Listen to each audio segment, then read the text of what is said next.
Well, hello, everybody. Can you see and or hear me right now? Let me know. Uh, is this thing focusing properly? This is not my normal setup, if you can't tell. But welcome everybody back to Paleontologizing. It is good to have you here. Holy cow! I just got done watching Jurassic World Afterbirth or whatever it was called.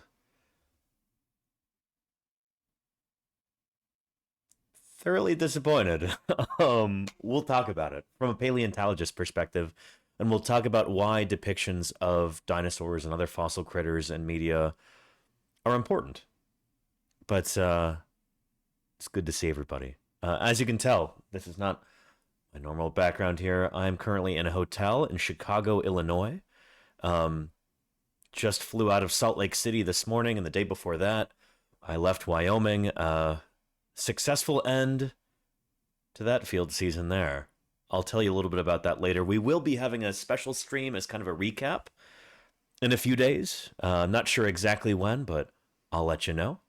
But anyway, yeah, I just saw this film, and as somebody who does science outreach full time, as a paleontologist who, you know, talks to people about fossils to make a living, this is the sort of thing that I've got to be aware of. And so, yeah, we'll be talking about it today.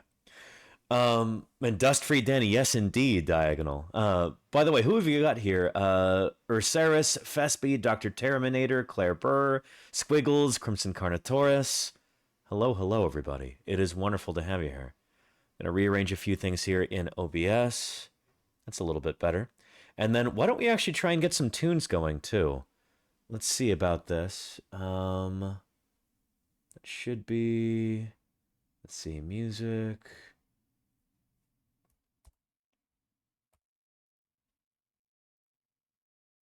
Let's see if this works. Oh man, that's a lot of files to process. I'm here on my streaming laptop, which I haven't used in a while. I think the last stream I did with this was before we went to St. George, when I was streaming from the Berkeley campus. But holy cow, is it taking forever to go through all of these files. I've got something like 1,100 songs on this playlist. And there we go.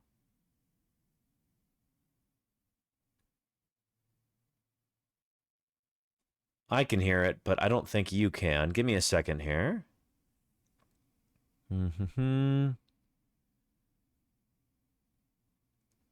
Let's go ahead and add a new source. Let's see here. Audio output capture.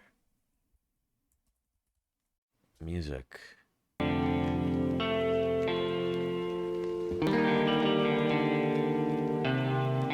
There we go. How's that? Is that any good?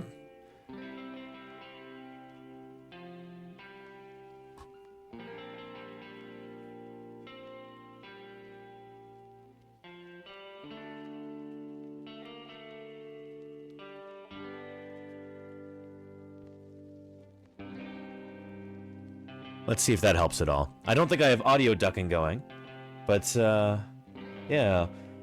Music is perfect? Excellent. I do want to see about getting some ducking going on, though, so that we don't end up... under properties? No. It's going to be under filters. Again, bear with me here as we get this figured out. It should be... Usually it just says ducking. I don't know where that is.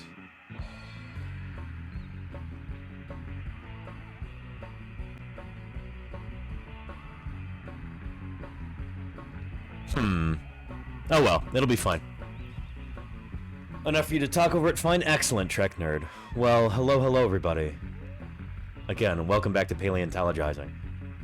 I've been enjoying civilization for the past couple days, to the extent that that's possible. After a full month out in the field, sleeping in a tent every night, a full 32 days without a shower, I'm feeling pretty well rested, pretty clean.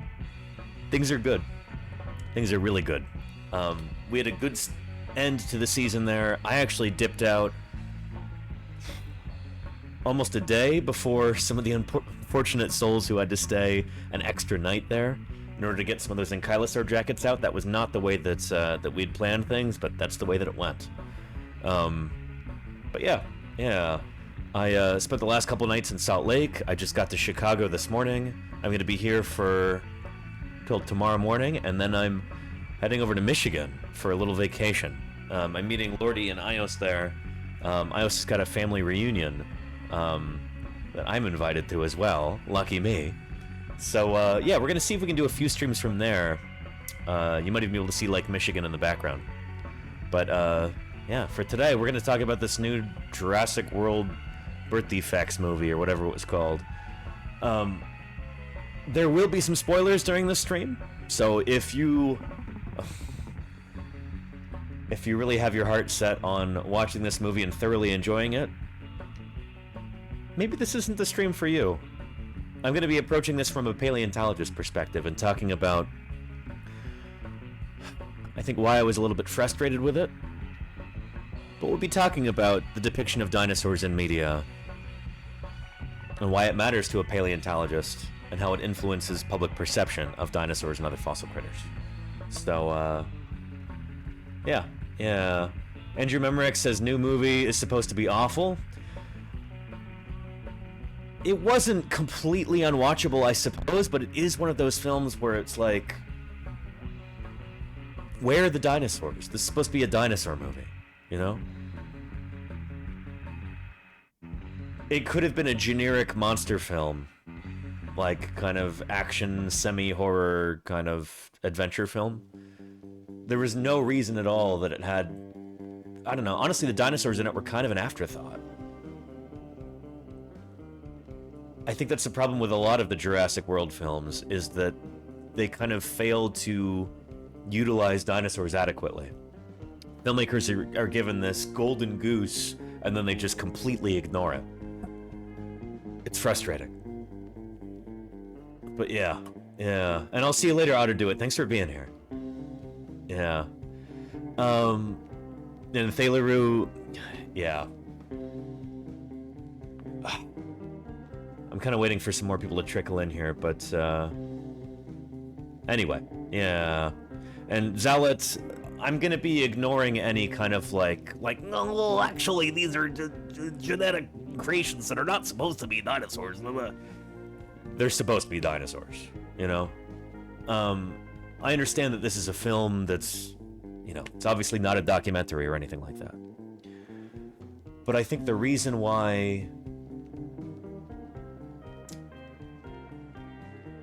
I feel compelled to talk about this as a paleontologist is because it is my full-time job to try and educate people about the history of life on Earth, about fossil organisms, about dinosaurs in particular. Dinosaurs are what I study. This is what I'm passionate about. This is what I talk about. This is how I make my living. For the vast majority of people around the world, their primary source of information about dinosaurs is the movies. When Jurassic Park came out in 1993, it helped actually educate people about dinosaurs in a meaningful way.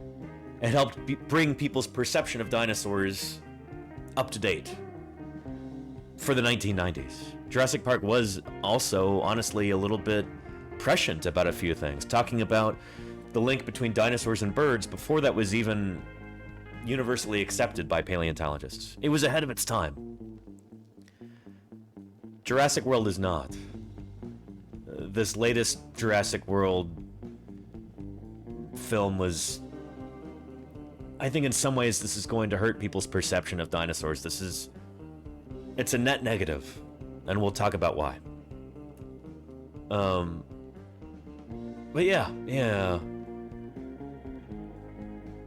And Hike the Earth says, if I don't see feathers, I will continue my boycott. That's the interesting thing, Hike the Earth, is there were almost like a proto-feathery type thing up close on the titanosaurs. There were these little bristles in between their scales that may have actually been like an attempt at giving them some sort of like feathery integument. I was pleased about that. In fact, I thought the depiction of the titanosaurs was not terrible.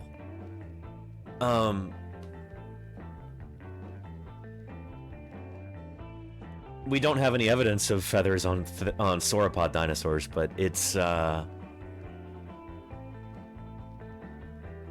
wonder if there was a paleontological consultant on this film, and I'm not sure there was. Was it Steve Brusati again, or was he not there? I don't know. But it was kind of nice to see some like faint hair-like stuff, proto-feathers, I guess, on the sauropods, almost like you see on an elephant. You don't think of elephants as fuzzy animals, but they do have hair. They're mammals, and you look up close, you get up close to them, you see the hairs there on the skin. The sauropods in this film had that, and that was interesting. Yeah. But yeah. Subsonic Flight says, so you say maybe another 30 years they will be fully feathered. There were only, I only remember seeing 2 dromaeosaurs in the whole film, and they were there for like a total of 15 seconds maybe, and they did not have feathers. Again, they were kind of an afterthought. It's disappointing that in this film the dinosaurs really took a backseat to, you know, these monsters that they made up for the movie. Thoroughly disappointing there. Yeah. And Crimson Carnotaurus says, besides Tyrannosaurus and Velociraptor, were there any other dinosaurs that were meant to have feathers? They did have some little, like, Compsognathid type dinosaurs. They may have been intended to be Compsognathus. They should absolutely have feathers. And they didn't. There's a brief, almost cameo by Dilophosaurus.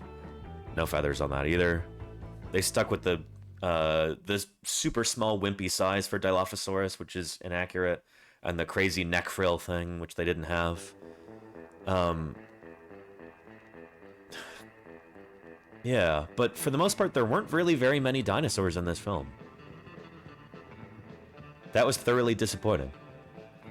But yeah. And Fespa says, dinosaurs are not the only problem. I find the human characters very, very dull compared to Jurassic Park. I did too, honestly. This Jurassic World film did finally feature a paleontologist as a character.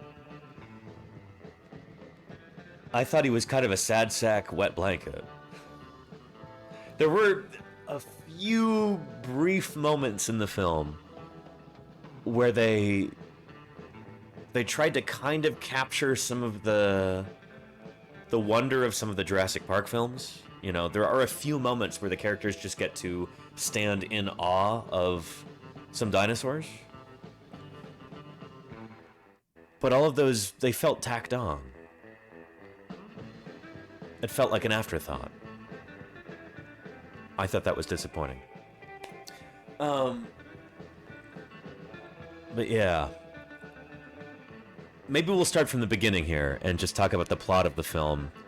There will be some spoilers here, but honestly, if you've seen the trailer, then you probably know what it's about. Anywho, and Jedi Mega Man, I don't think Jack Horner was the consultant on this film. He was the consultant on the original 3 Jurassic Park films, not on this one, I don't think. But yeah.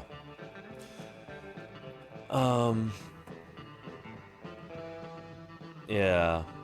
And Zealot says, owl doesn't look like lizard without feathers. That's the... I don't know what you're talking about, Zealot.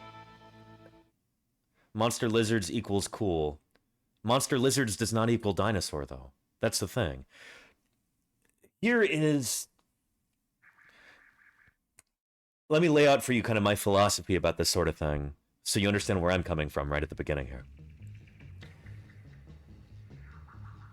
The reason why dinosaurs are so fascinating to people is because they're real. There's an authenticity there. There's an immediacy that you don't get with fictional made-up monsters and stuff.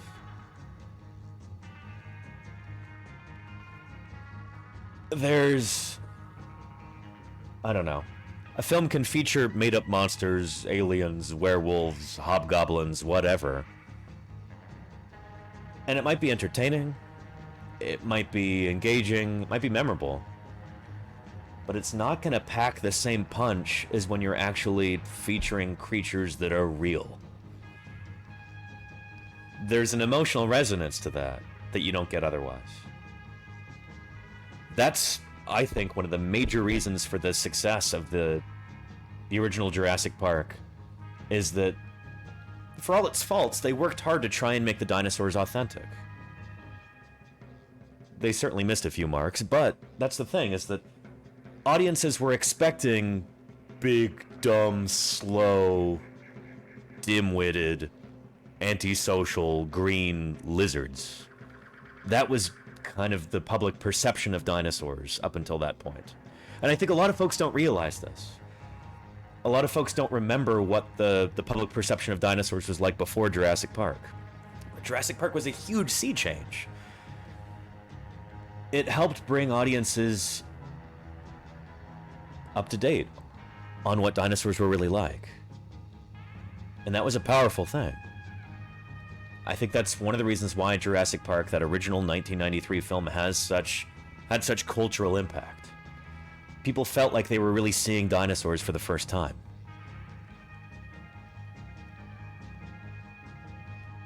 Not so for Jurassic World.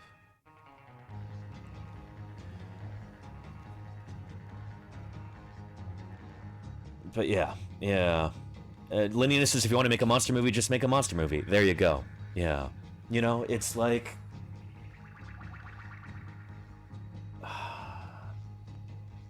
if you're going to be using real creatures like dinosaurs, and you're going to be making them completely outlandish and mutating them or doing whatever else, you're kind of missing the point, you know?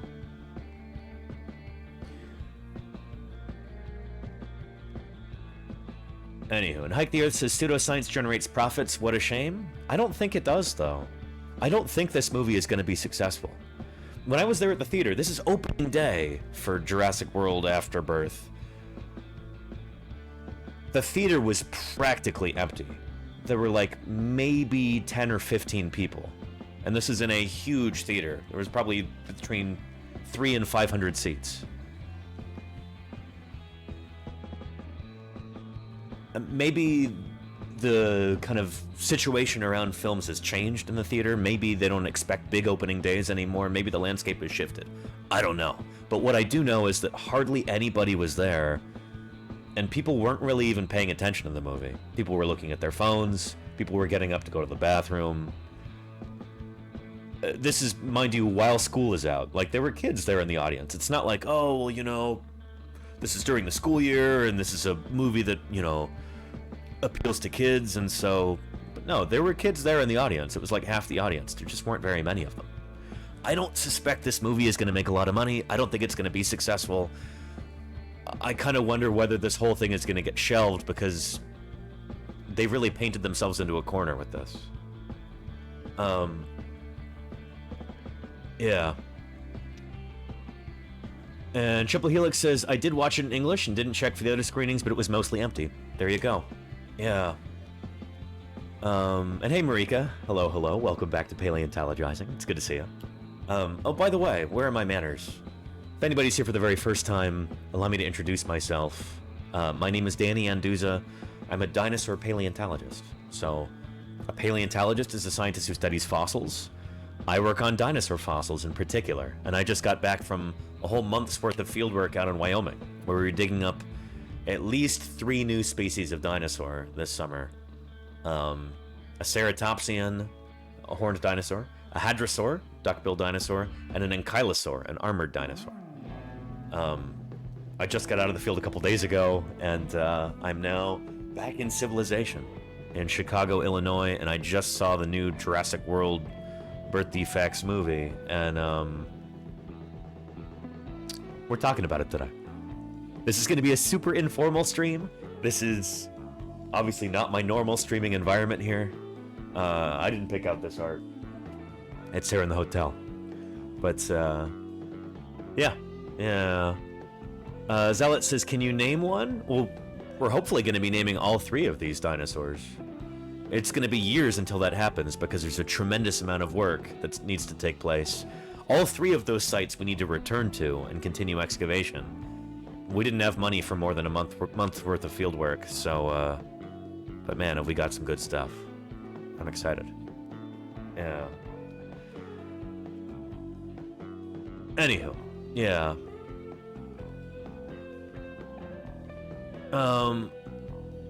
Hunky Dory Max says, oh boy, I can't wait for Jurassic... Well, it's Jurassic World now. Anyway, go.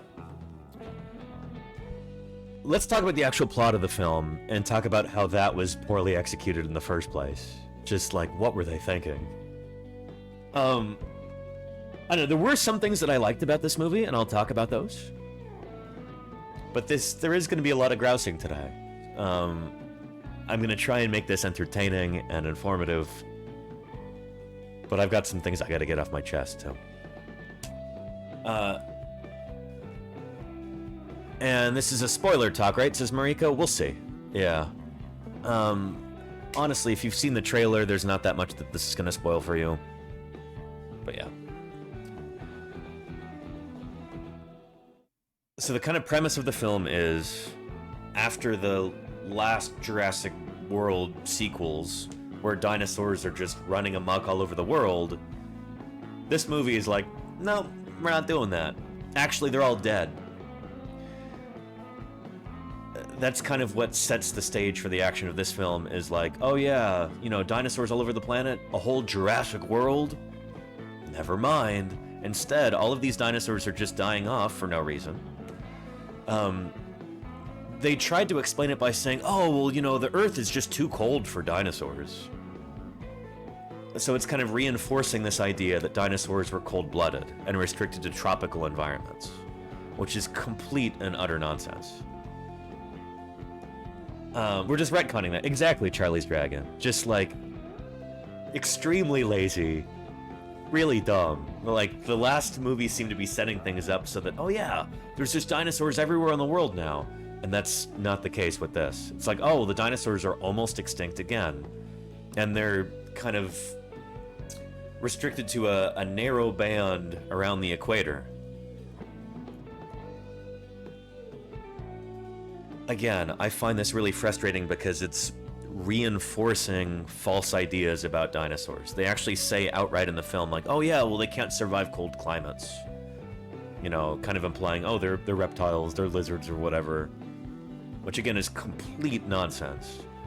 We know that dinosaurs lived all over the Earth and all kinds of different environments. There were dinosaurs that lived in, you know, polar and, well, Arctic and Antarctic environments, where there would have been total darkness for much of the year, freezing temperatures, ice, snow, all of that stuff. Dinosaurs, as far as we know, from multiple lines of evidence, were primarily warm-blooded animals. They generated their own body heat from within, just like birds were descendants of dinosaurs, and mammals, who independently evolved a kind of warm-blooded endothermic metabolism. So right off the bat, we're not doing well. There's a scene at the beginning, too, where we meet the paleontologist character, and he's in the process of closing down his museum because the public is just tired of dinosaurs. Nobody cares about dinosaurs anymore. You know, they got brought back, now they're going extinct, nobody really cares. The kind of underlying premise of this film is that, like, oh yeah, nobody cares about dinosaurs anymore. Which, as a dinosaur paleontologist, I find A, really stupid, like, and B, you're setting yourself up for failure in your own film. If the whole point of the film is that dinosaurs are not interesting anymore, and that people are tired of them, then why are you even making a dinosaur film? And I guess that kind of gets into it too, is that it's not really a film about dinosaurs. It's not a dinosaur movie. It's a movie with, like, made-up monsters. In the sense that there are a whole bunch of, like, mutant dinosaur hybrid things that the Much of the plot kind of revolves around... Well, the plot doesn't even really revolve around it. They're kind of back, like, almost window dressing as well. It was really frustrating. Yeah. Anyhow, and Kennedy says, I mean, that seems silly. Yes, Kennedy, yeah. There's a Hall of North American Mammals in the American Museum of Natural History in New York.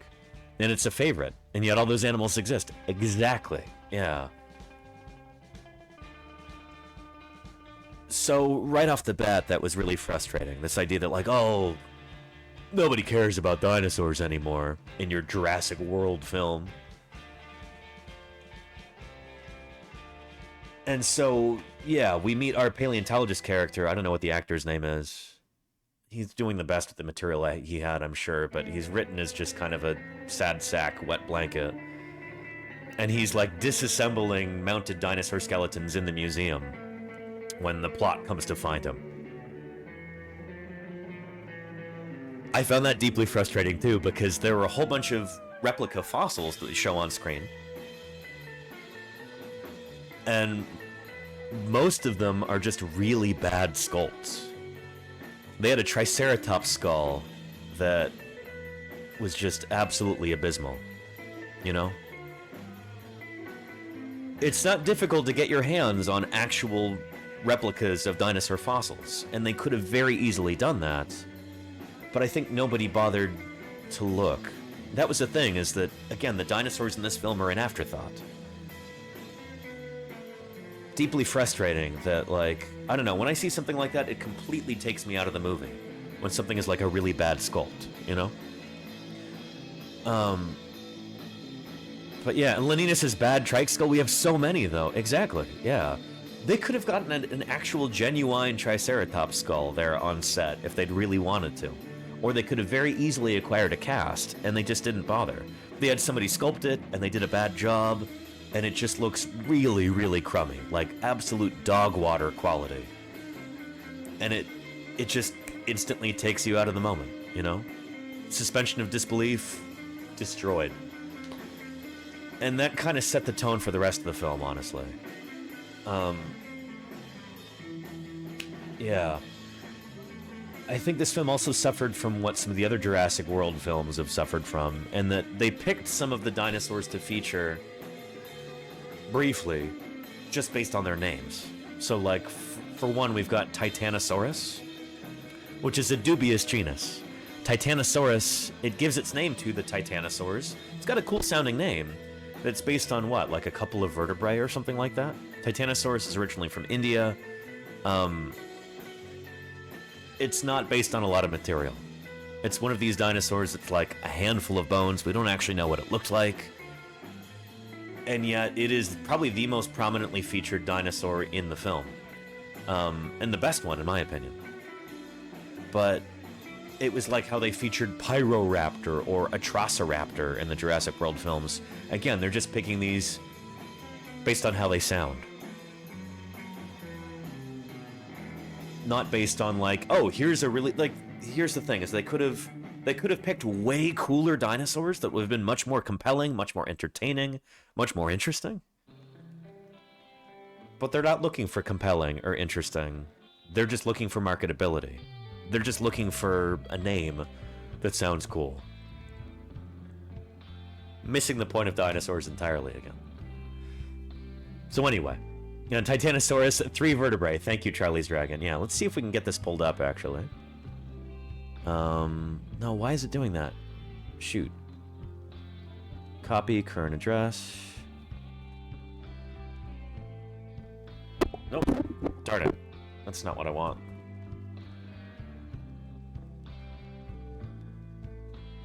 Titanosaurus. Here we go. And can we get this to open up? Oop, not quite. Here, hang on.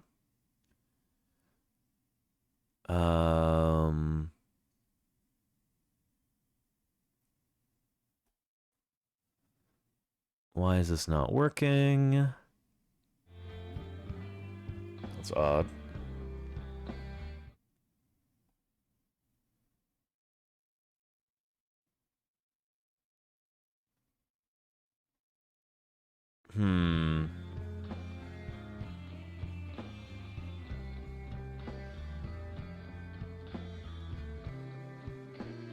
This is really difficult to do with just one laptop, one monitor. So, apologies. Yeah, that's why. Shoot.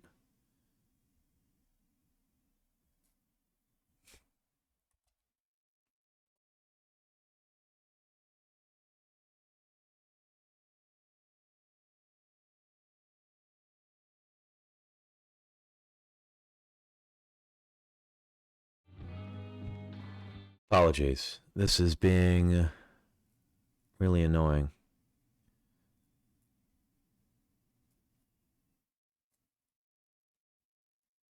I'm trying to do this so I can pull up something for you.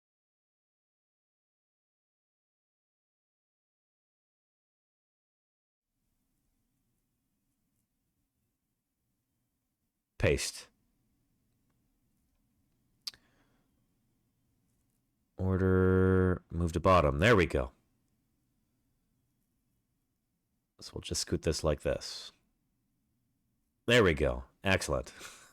So notice the Wikipedia image for that right now is a vertebra. There's not a lot of material from this animal. And I think one of the reasons why I find this so frustrating is that you could have featured a whole number of different really cool dinosaurs here. They picked one that's got a cool name, but we don't actually know what it looked like. You know?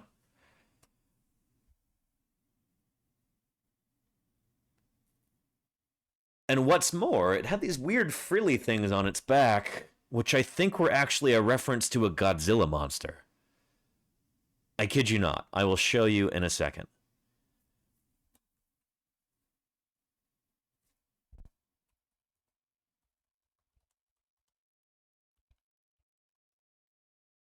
There we go.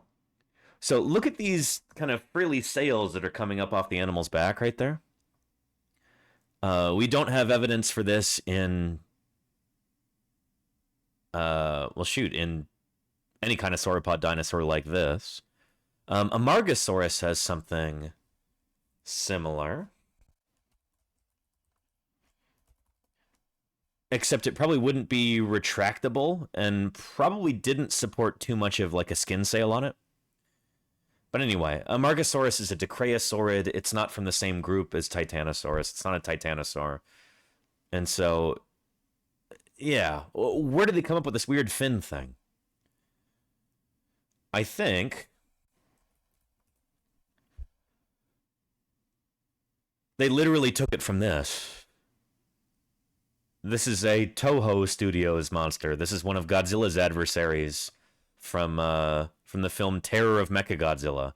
And I'm pretty sure that's where they got that frilly stuff from. It's from this. It's even the same color.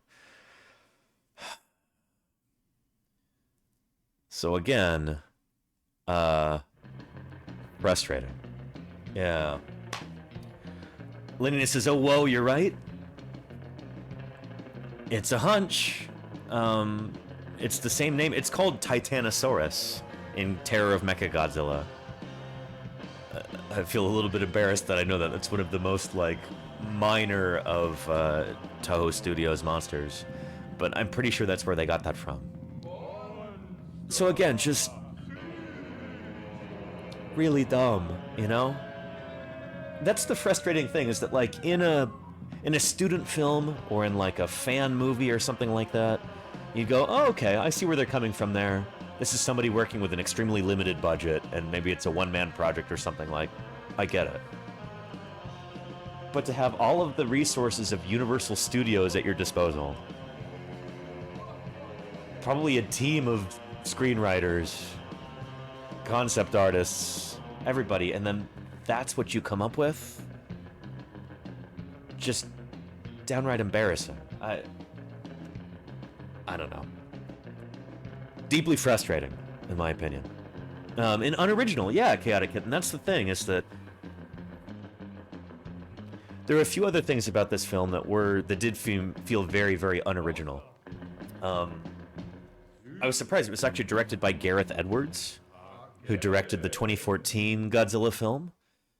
He did like a kind of an indie film before that called Monsters, and then he also did Star Wars Rogue One. And I'm starting to see a lot of his kind of director's trademarks that sort of appear in every single one of these movies. Having like a whole bunch of dust in the air and it obscures like a giant monster moving around. That's kind of one of his calling cards. He's done this in a whole bunch of different films, and it happened multiple times in this one as well. Also having like weird tentacle things like slithering towards some of the main characters. He has that like in all of his movies, and it was in this one too. A lot of those were unexplained, where it was like, what was that supposed to be? Why is there like a squid monster in the swamp? What's going on with this? Never explained. It's just, there it is. I guess we have a giant squid monster. Stuff like that. But yeah, Diatom's attack, very funny. None of his alien beasts in Rogue One are accurate either. If you go back and you watch Rogue One, there is that big, like, tentacle monster thing. And it's got, like, these little wimpy arms that are, like, kind of folded up against its chest. If I remember correctly. Little, like, auxiliary extra arms folded up against a giant monster's chest is another one of his hallmarks. And there were, I think, 2 different monsters in this film that had that, too.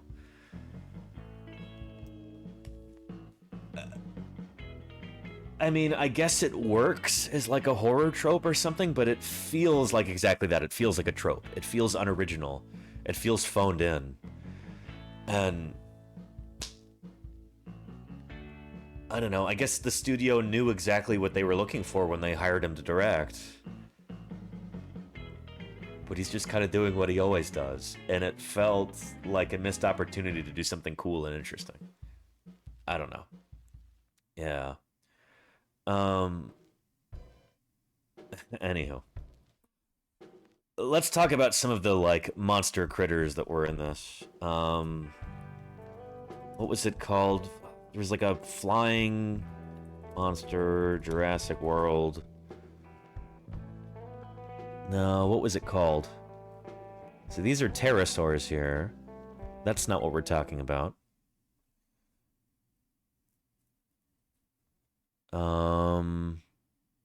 Here we go. Yeah.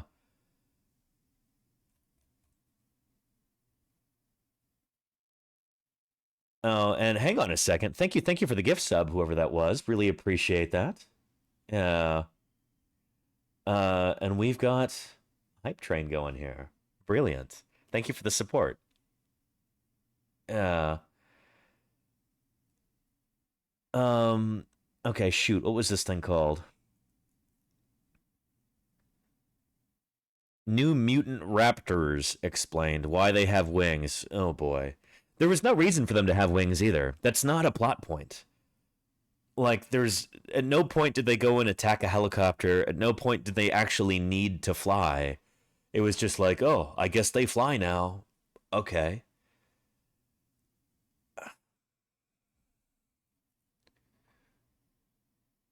Let me see if I can figure out what this thing was called. Oh, thank you, Hunky Dory Max. I remember seeing that on the screen.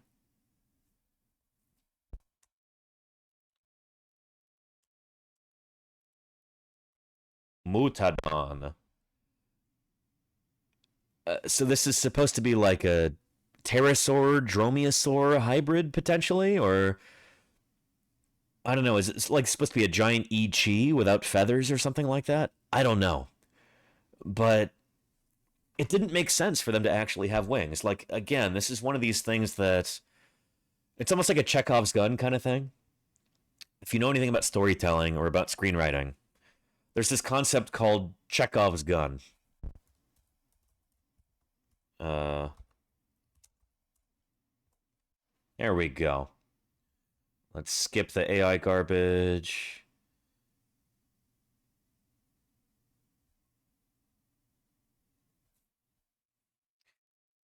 A narrative principle emphasizing that every element in a story be necessary, while irrelevant elements should be removed. For example, if a gun features in a story, there must be a reason for it, such as being fired at some later point. The principle that all elements must eventually come into play over the course of the story is recorded with some variation and several letters by Anton Chekhov as advice for young playwrights. So the idea that you've got these winged monsters, and yet they don't really do any flying? Or they don't need to have wings? Just felt really lazy and stupid. You understand what I'm saying here?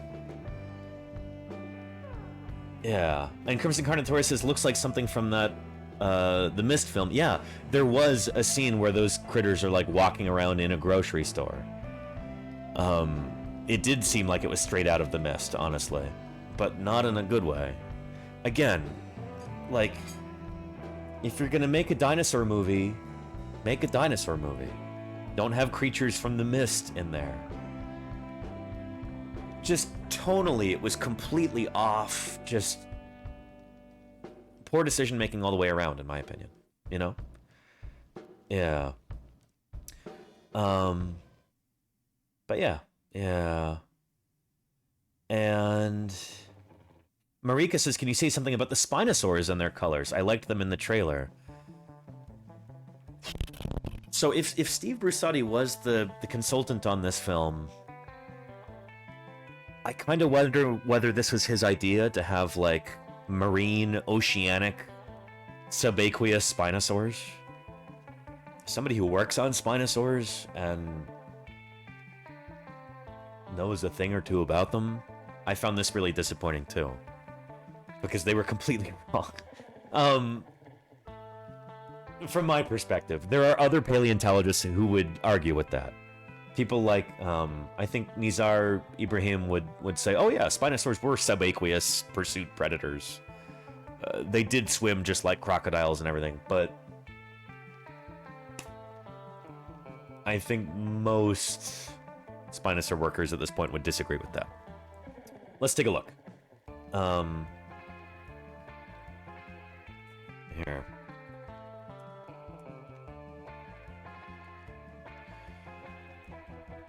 Jurassic World Spinosaurus.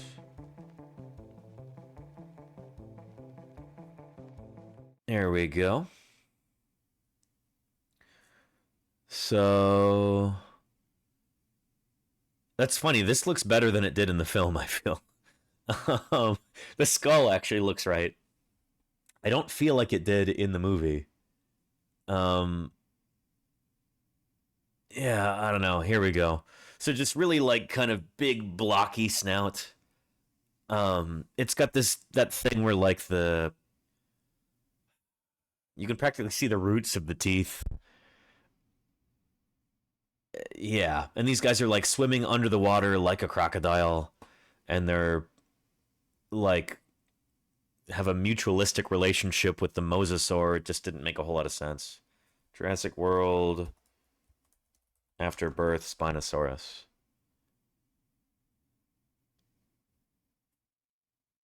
Yeah, here we go. That's the thing, is that when Jurassic Park 3 came out, I was really pleased that they had Spinosaurus in it. In the sense that here's a dinosaur that much of the general public is unfamiliar with. That kind of gave Spinosaurus its big debut to a wide audience. You know, there were people who were interested in dinosaurs who obviously knew about Spinosaurus already, but for your average Joe, you know, person you meet on the bus, that would be really their first intro to this animal. It would have been cool if they had, I don't know, used that opportunity to show a different kind of Spinosaur.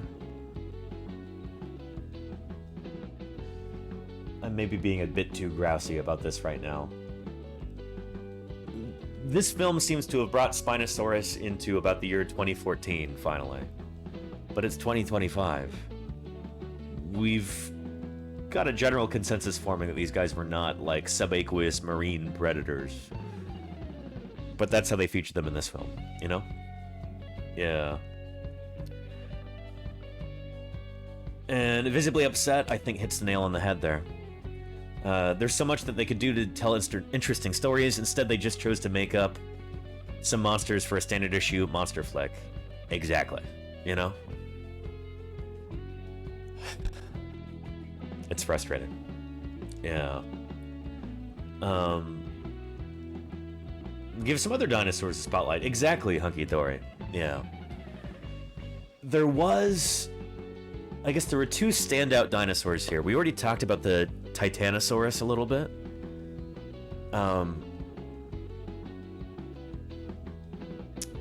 But a dinosaur that I'm glad that they've introduced this critter to the general public. I wish it were a little bit more, I wish we knew more about it. And it did feel kind of tacked on. Dinosaur called Aqualops. I'll show you. I actually have the files for this so I can 3D print it at home. When we get around to that, but here we go. Yeah. Aqualops. So this is a little ceratopsian dinosaur. I think it's a ceratopsian. I don't think it's a basal marginocephalian. I think it's a ceratopsian. And this is the way that it was depicted in the film. Again, felt tonally kind of weird. I almost get the sense that like a studio executive was giving notes to the director, being like, hey, the like gross, scary parts of this movie are really gross and scary. We need some like kind of Disney princess cuteness to kind of counterbalance that. And so, you know, give the little girl character a cute animal sidekick, like in a Disney film. I wasn't mad about this. You know, it was...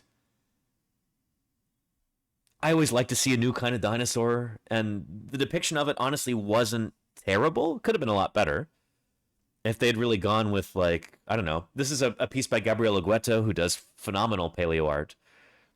If they'd used this as a model, I would have been even happier. But as it stands, you know, it wasn't bad. It honestly looked cuter than this. I guess this is like a Universal Studios one here, a little puppet. But yeah, I don't know. I did enjoy the little Aqualops. I thought it was cool. They don't actually mention it by name in the film, but I'm pleased with the idea that more people are going to be aware of this dinosaur thanks to this movie, because it deserves some attention. It's a neat little critter, Aqualops. Yeah. Give the girl character a pet Acrocanthosaurus. There you go, Lenita, yeah. Yeah. And it's a PG-13 movie? I'm pretty sure it was, Gary and Kellis, yeah. Yeah. I'm pretty sure all of the Jurassic Park and Jurassic World films have been PG-13. Yeah. And Crimson Carnotaurus says, would it be really out of place for people to just try to take the little dinosaurs as pets? You just know someone would be dumb enough to try and make the Compsognathus as pets? They don't really explore that in the film. Again, like, they just kind of take the whole thrust of the previous Jurassic World trilogy, I guess. There's 3 of them, right? Like, oh yeah, dinosaurs are just out in the world now. And then they basically throw that away at the beginning of the film. They're like, oh yeah, never mind. They're all dying for no reason. So you have to go to this one particular island in order to see them. And that felt a little kind of arbitrary, too. Rather than going back to one of the islands, like, you know, the Site B island from The Lost World, they could have just gone back there, but no. Instead, there's a totally different island now. It just kind of felt, I don't know, again, arbitrary, you know? Why not? I guess we're doing that now. Sure, you know? Don't worry about it. It didn't feel earned in any way, and that was frustrating. Yeah. But yeah. They infested the world and then stopped. Exactly, Petrodactylus. Yeah. I was talking about this at the beginning of the stream. But at the start of the film, it's like, oh yeah, you know we said that dinosaurs had spread out across the world, and you saw that in the previous Jurassic World films. But never mind. They're all dead now. There's only a small band around the equator where dinosaurs can survive. Again, frustrating. They also mentioned something about how oxygen levels were higher around the equator, which I don't think is really true, not to an appreciable extent. And it's, again, I think feeding into that misconception that, oh, there was just more oxygen during the age of dinosaurs, and that's why dinosaurs could get so big. That's not why dinosaurs were able to get big.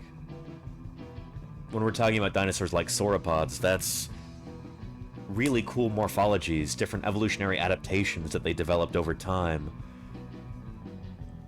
Hollow vertebrae, air sacs, pneumaticities, just having a skeleton that's all full of air, and having that avian respiratory system that later birds inherited. That was the key to immense size in dinosaurs like sauropods and theropods too. Not so much ornithischians, but they never got as big. So yeah. Again, frustrating that they just kind of lazily go, oh yeah, you know, dinosaurs all over the world. Nope, we're going back on that. And we're going to reinforce a misperception about dinosaurs in order to help explain that. I found that really disappointing. Yeah.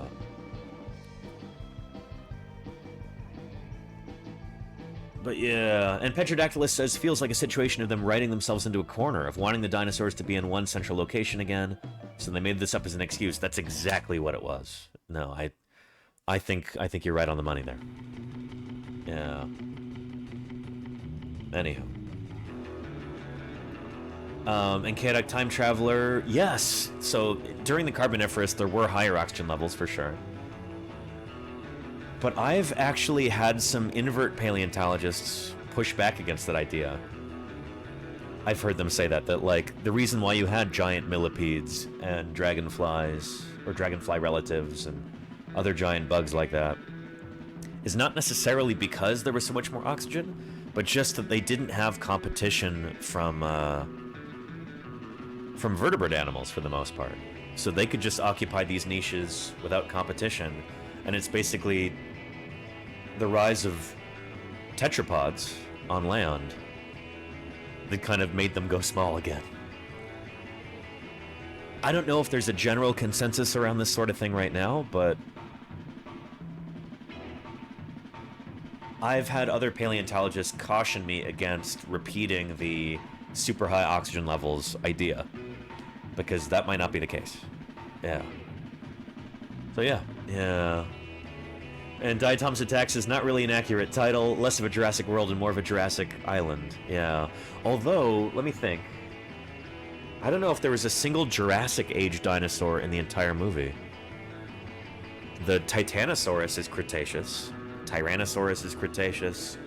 There's a brief cameo from a dead Parasaurolophus. Aquilops is Cretaceous. The Mosasaur and Pterosaur, not even dinosaurs, they're both Cretaceous as well. I guess there was a brief Dilophosaurus cameo, and Dilophosaurus is from the beginning of the Jurassic period, so there was at least one Jurassic dinosaur in Jurassic World, but for the most part, it's, you know, it's Cretaceous again. Cretaceous and Monster Mash. Oh boy. I guess we should talk about that too. Isn't Rex in the... Yes, there was a Tyrannosaurus as well. It's Babe Ruthless. Yeah. That was actually one of the better depictions, I feel. They kind of ripped that scene right from the book, Jurassic Park.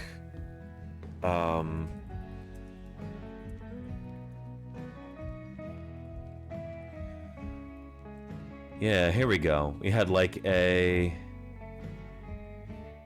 river chase with Tyrannosaurus.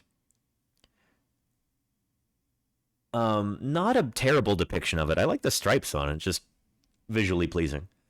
The skull is still, you know, it's stuck in the 1990s. We now know Tyrannosaurus would look a lot more like, here.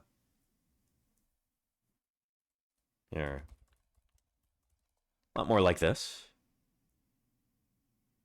Yeah, if you know, you know.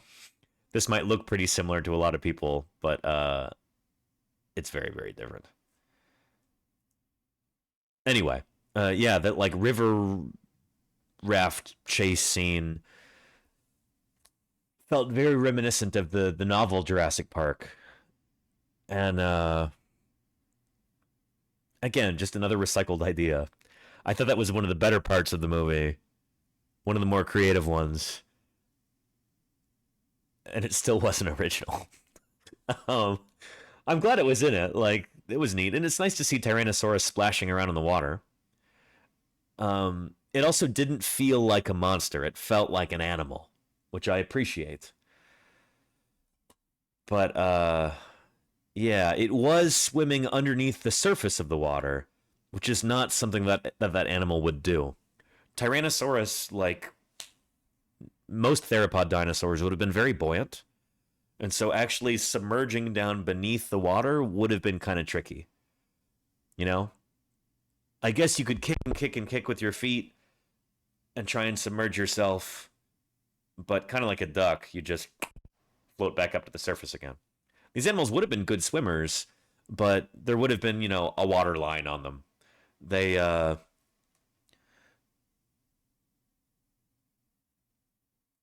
yeah, they would not be able to swim under the water like a crocodile. That doesn't make any sense. These are not animals that would be sculling with their tails while they're swimming. Just not something that they're built for, you know? And are the hands size accurate? Says, I'm not sure. Let's take a look again. They do seem too big right here. In this image. This is like a promo image. This also shows the animal way too big. But yeah, the arms are probably a little bit too big. But that being said, we don't really have a very firm grasp, no pun intended, on Tyrannosaurus arms and how they change over time.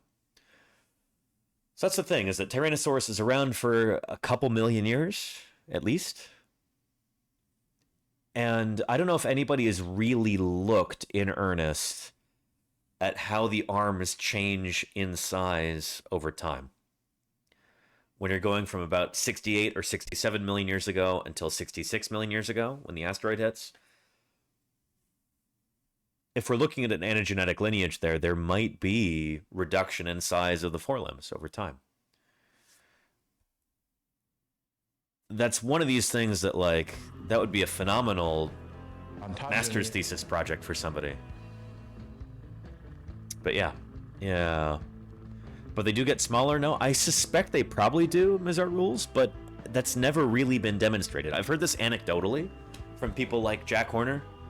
We had a lot of Tyrannosaurus a few at Museum of the Rockies, and it seems like the ones lower in section are bigger than the ones higher in section. So basically, as Tyrannosaurus is existing and evolving over a few million years, the arms are getting smaller generation after generation. But that's not been published on, to my knowledge. I don't think anybody's really demonstrated that in like a peer-reviewed publication. So it's still anecdotal at this point. But again, that would be a really cool master's thesis project for somebody down the line. Yeah. And Marcy Walks Dog says, fun thought I just had. Small arms are vestigial like whale legs, and T-Rex actually had long, noodly arms they couldn't do anything with. I mean, I can't think of a single animal that's got, arms with bones in it, and then there's, like, huge, fleshy, floppy, soft tissue. It's just not really something that happens a lot with terrestrial animals and their limbs. So I don't know, there'd be no reason to think that. It's an amusing idea, though, for sure. Yeah. And Carabra says, did they have the mega size due to super rich oxygen atmosphere? So, here, thank you for asking that. I was just talking about this earlier. I'm not sure if you were here for that. But it is a myth that dinosaurs were able to get so big because the atmosphere on Earth back then was just so much different from today. It wasn't. Not in the way that you're thinking. Oh, come on. There we go. Here we are. Okay. Let's make this a little smaller. linear time. So here's the thing that you got to remember is that the Mesozoic era, the age of dinosaurs, is really long. So dinosaurs first evolved about 240 million years ago, probably in like the last part of the middle Triassic period. Dinosaurs take over the Earth at the beginning of the Jurassic, and they hold on to it almost 150 million years later in the Cretaceous is when they finally go extinct, except for birds. So during that time, Earth's climate is constantly changing. There's all of these like mean annual temperatures spiking and decreasing, and Earth's climate is always changing, usually very slowly. But over the course of 150 plus million years, it changes a lot. It goes in a lot of different directions. And same with oxygen levels in the atmosphere. They'd go up, they'd go down. So to say, oh, well, dinosaurs got big because there was just so much more oxygen in the atmosphere back then, that's not true. Atmospheric composition would have changed, certainly, over that huge length of time. But that's not the key to the dinosaur success, if that makes sense. Instead, why certain dinosaurs were able to get truly gargantuan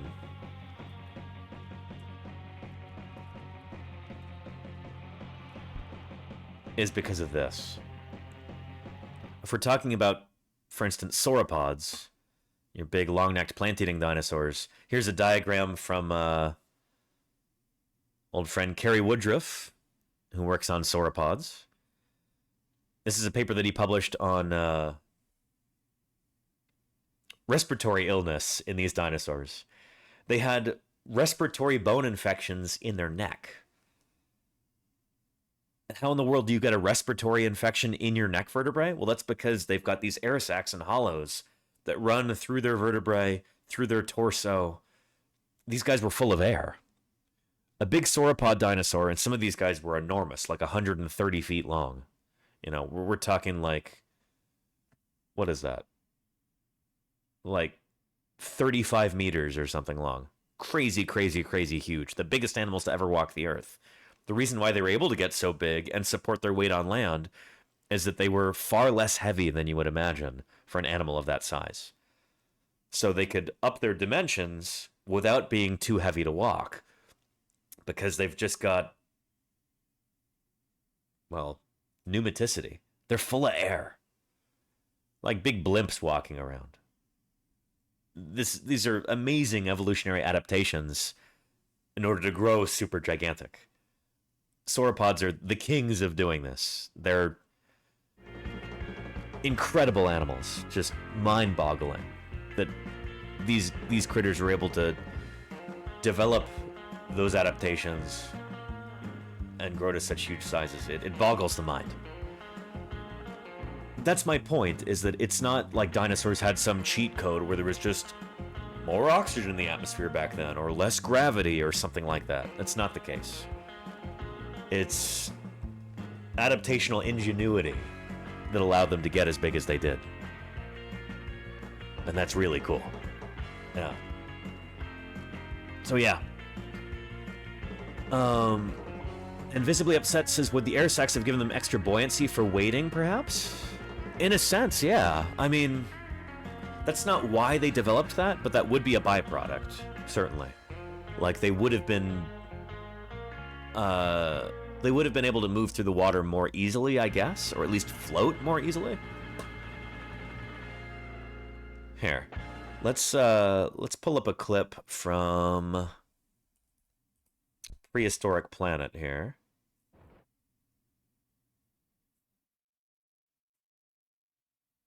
Here we go. Hang on a second.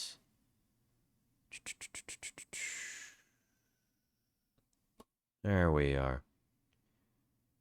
Bear with me here. Just got one monitor here in the hotel.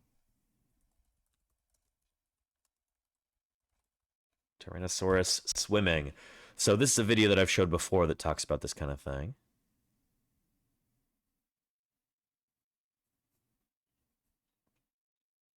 There we go.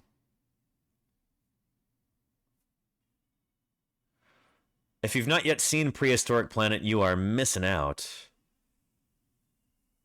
Highly recommend it. My favorite part about this series, though, is probably these little vignettes that they do. Kind of science behind the show.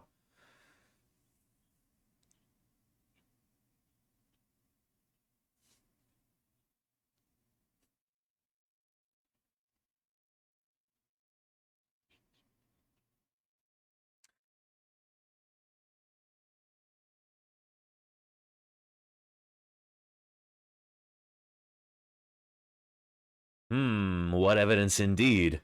Hang on just a second here. We've got some questions in the chat. Hippos don't have air sacs. They're very fast on land or in water. So visibly upset, not only do hippos not have air sacs, but they actually have adaptations in their skeletons to make them more dense. So they have, I believe they have what we call pachystosis. So their bones are extra thick and heavy in order to keep them from floating too much, because they want to be able to kind of go down into the water in order to be able to get plants and stuff like that. And they can be pretty fast on land, but only really in short stints. And they get pretty tired pretty quickly. They do spend the majority of their time on water. But, you know, being a large animal with they don't even have particularly long legs for how big they are. But just by virtue of being big, they can move pretty fast. Yeah. So anyway, yeah. And there's no audio there? Shoot.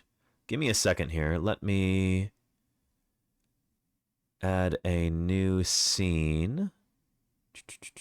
Audio output capture. Web audio. It's so funny how, like, this OBS setup is completely different from, There we go. Let's see if that works. From my one back home. You can put in the same exact parameters and you get a completely different result. All right, let's see if this helps at all. Can you hear this now?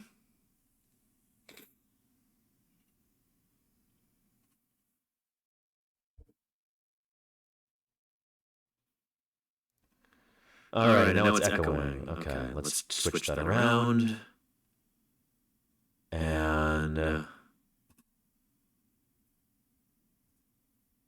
your audio is doubled, nothing from the video. That doesn't make any sense. This is so stupid. Okay.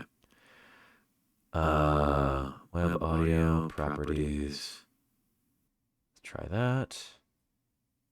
Tell me if this works. Of its efficiency as a hunter, and studies of the skull have also shown that it had an acute sense of smell. But what evidence is there that it ever went for a swim? It works. The sight of a Tyrannosaurus rex swimming with his young may seem surprising. So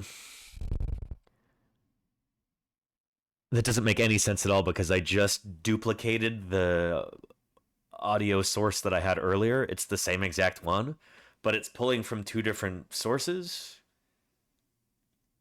That doesn't make any sense, but we'll continue. I'm not going to worry about it. The sight. I almost kind of feel like this is not ideal too. Like, he should be sitting a little bit higher in the water as well. It almost feels like when you see an elephant or a horse swim, I feel like he should be sitting a little higher in the water. The sight of a Tyrannosaurus rex swimming with his young may seem surprising. But like all of the dinosaur behavior in prehistoric planet, this is backed up by some remarkable science. Okay, and video is twice as loud as my mic. Let me bring that down to half. And Sir David Attenborough is still very much alive. He's 99 years old now. I don't know who's said that on the chat, but that's... you might want to check on that.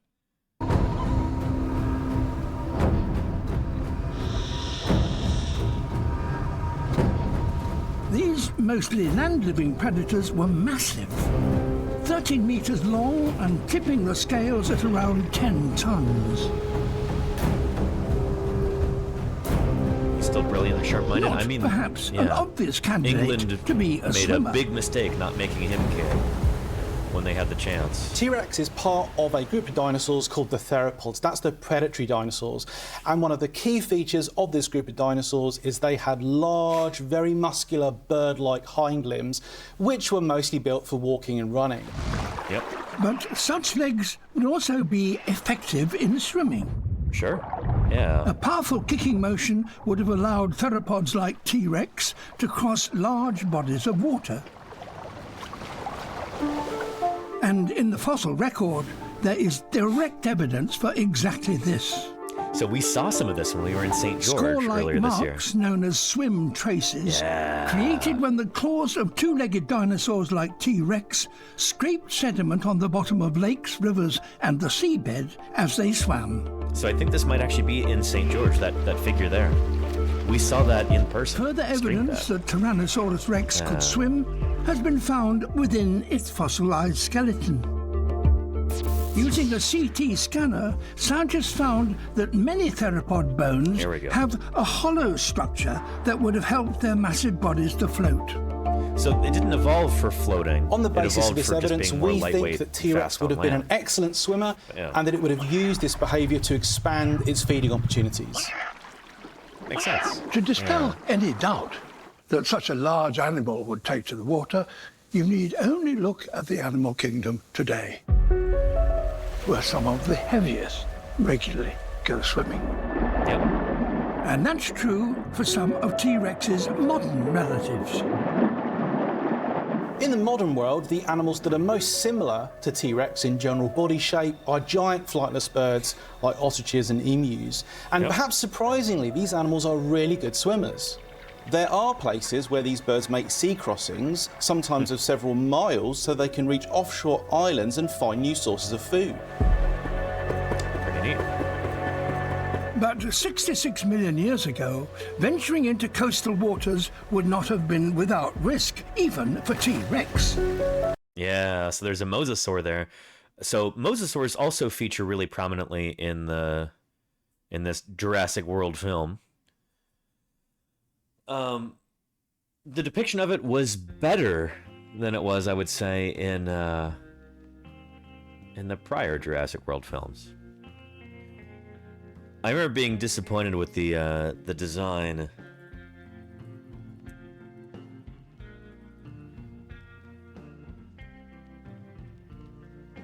In some of the prior films.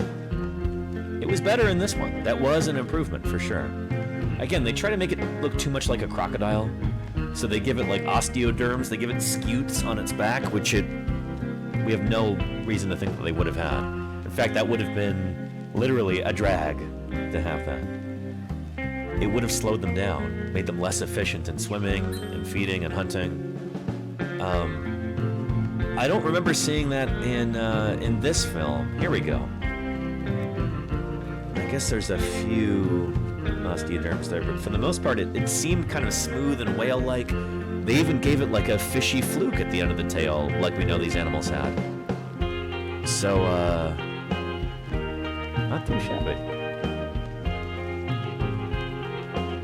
It was way too big. It was like 100 feet long or something like that.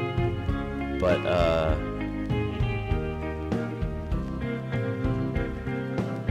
yeah. That was one positive thing that I can say about this film. Jurassic World, Rebirth.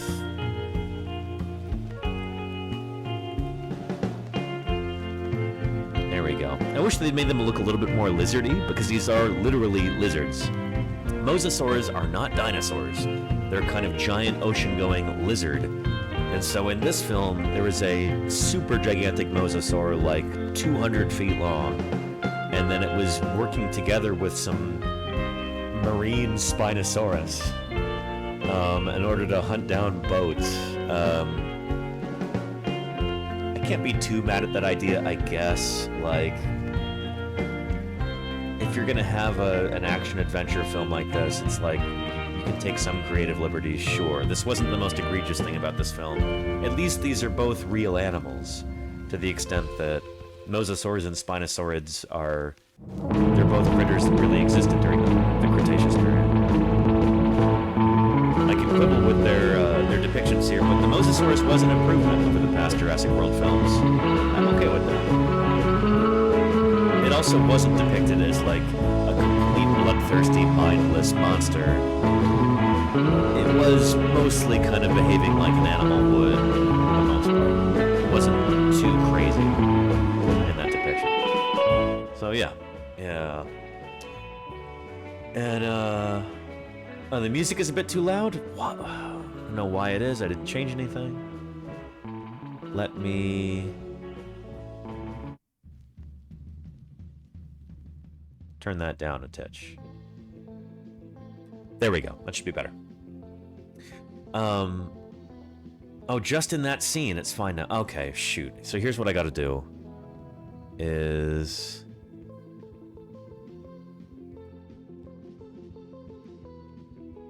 copy filters. Paste filters. Hopefully that's better.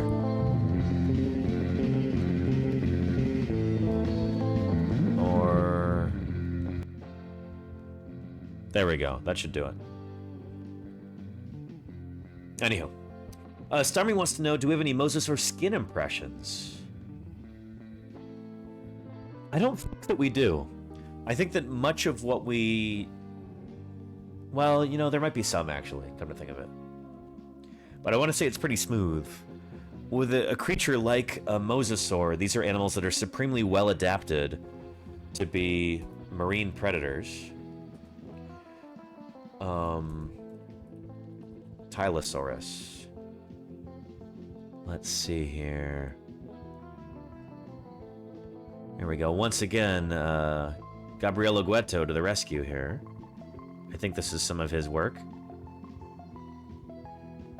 So these guys would be more smooth-skinned than today's lizards by virtue of being marine animals. I really like this depiction here. That's really nice. So yeah, pretty sleek.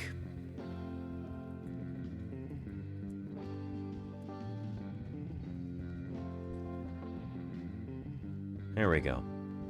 So much less like a nightmare spiky crocodile. Much more like almost a lizard version of a whale. I like that depiction right there. That's neat.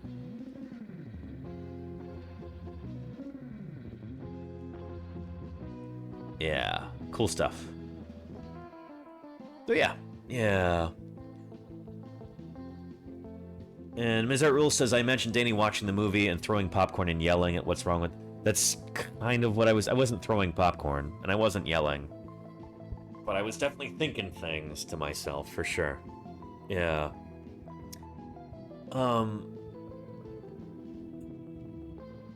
Again, things that should have been absolutely caught day one, like stupid, unforced mistakes that they made. One of them is just, I don't know, one of the driving forces behind the plot is that there's a team that gets sent to this new island, not one of the previous Jurassic Park or Jurassic World islands, but a new island they made up for this movie. There's a team that has to go there, sent by like a pharmaceutical representative, and they have to get blood samples from 3 live dinosaurs, 2 of which are not dinosaurs. The paleontologist character in the film, I think, repeatedly refers to pterosaurs and mosasaurs as dinosaurs. Again, like, any 7-year-old who knows a thing or two about dinosaurs would tell you that those animals are not dinosaurs. Pterosaurs and mosasaurs, not dinosaurs. Mosasaurs aren't even archosaurs, for that matter. They're lizards. They're literally a kind of lizard. Not anywhere close to dinosaurs. But that was frustrating, you know? It seems like one of those things that, like, a scientific advisor on the film should have been able to catch. I don't know if they really let... if Steve Brusatte was even working on this, I don't know if they really let him do much. But yeah.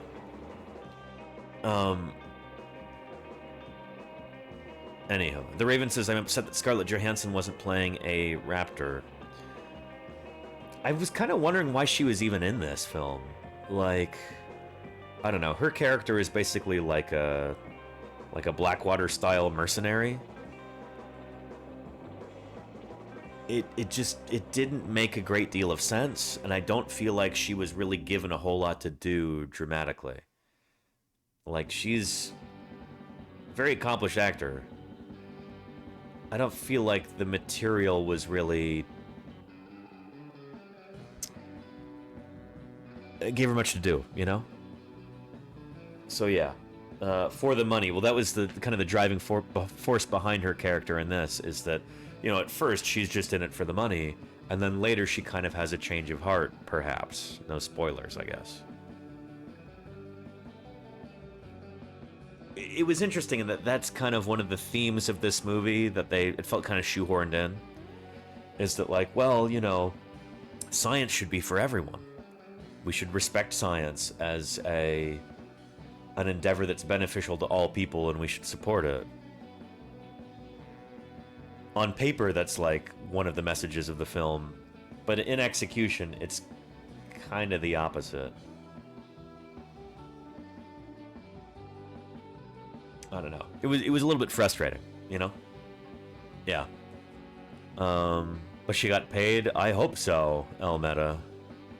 Yeah, I hope she got paid up front, because I don't think this movie's going to do particularly well. I don't think it's going to make a ton of money.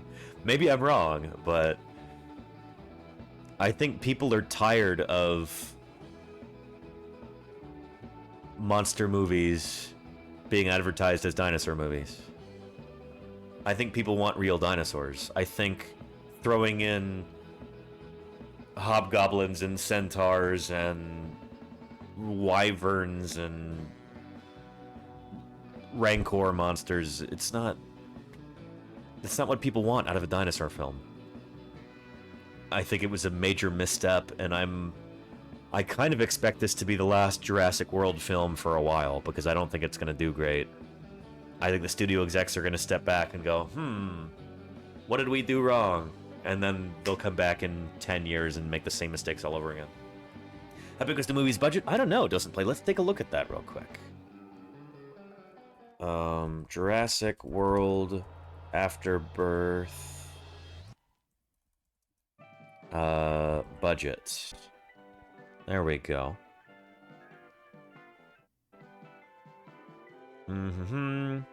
Said to be, drum roll please, $180 million, apparently. Oh, hang on, what's this doing? 180 million, which is not crazy. I do feel like some of the effects were unfinished. It did feel like things were kind of slapped together. There was a certain kind of slapdash element to the whole film, and that could have been due to less budget. But, yeah. Still an incredible amount of money for a movie like this.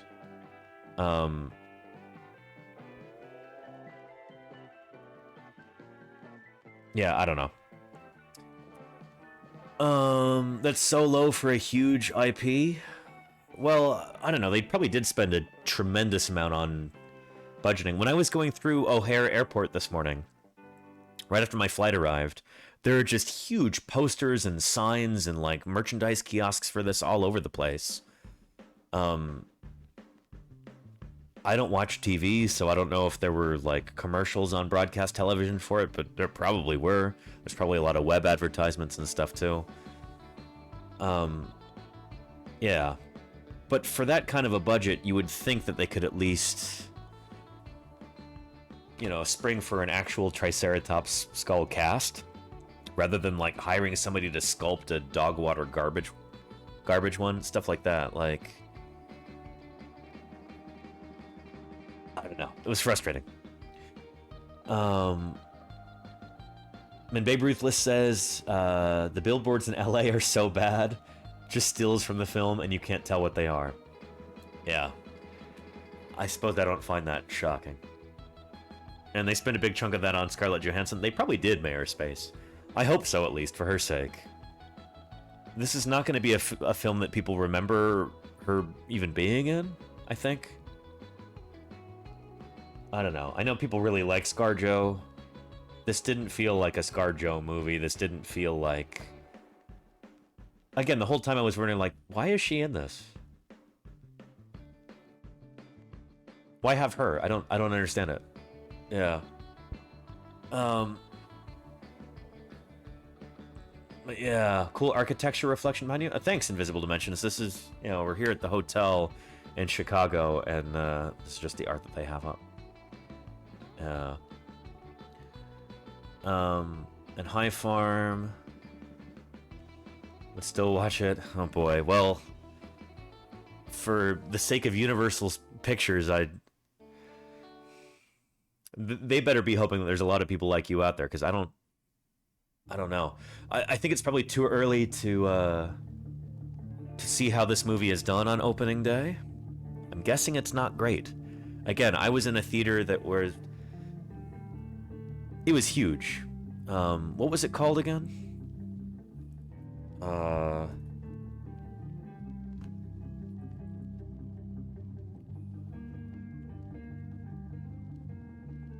Shoot. Let me look it up real quick.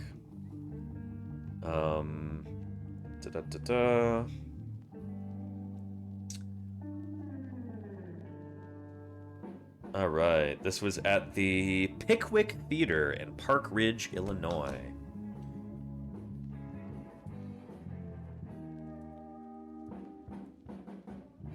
So, huge historic movie theater. I actually really liked the venue. This is really neat. So, as far as I know, they've got one screen.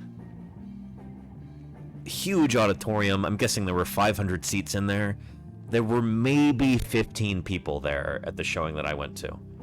Which is at, to be fair, it was at 2 p.m. on a Wednesday. But,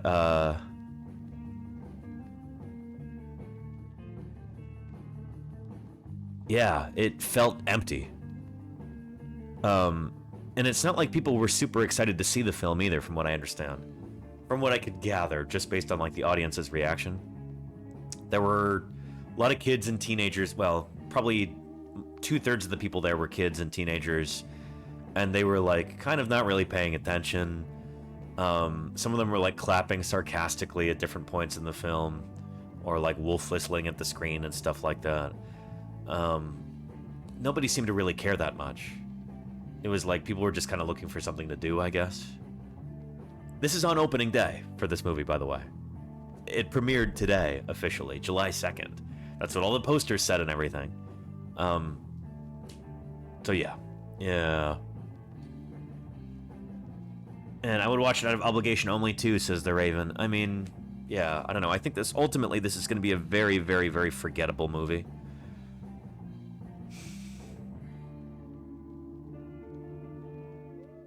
Yeah, it felt like... That felt like Paint by Numbers Halloween edition, you know? It's like, oh, we're going to have a Jurassic World film. There's going to be some of the same story beats. There's, like, a family that gets trapped on the island, and there's kids, and they have to run away from dinosaurs, but they also have to run away from Halloween monsters, too. There's a certain, like... I don't know. Dracula meets the Wolfman kind of quality to it. It felt creatively bankrupt. Yeah. It premiered right before 4th of July weekend too, definitely not helping. I mean, that's probably what they were aiming for. They're probably aiming for this being like a big summer blockbuster. It's when people are on vacation, kids aren't in school, like, this is the time to go see a movie, and nobody showed up. I will be interested to see what the box office returns are for this, because I bet you they're going to be lower than just about all the other Jurassic World films. I think people are tired of the Jurassic World formula, and they're tired of just dumb, made-up monsters. People want real dinosaurs. They had the opportunity to do this time around. You know? Jurassic World Born Again, or whatever they call it, like, you've got... It's right there in the title, you know? It's supposed to be starting over. And it's not. It's just more nonsense. More dumb, made-up monsters. Yeah, so, shoot, what was it called? Abortionist Rex or something? The, like, big Rancor monster with the vestigial arms. Jurassic World, Afterbirth, monster. Here we go. Yeah, so, again, spoiler, but this is the, like, big bad critter in this movie. Just really frustrating that, like, you have an opportunity to do something really cool and interesting with some real dinosaurs, and they just throw that away in order to make, essentially, a ripoff of this. Oh, and there... Yeah, shoot, there is a scene with a guy's arm in its mouth, too. But, yeah.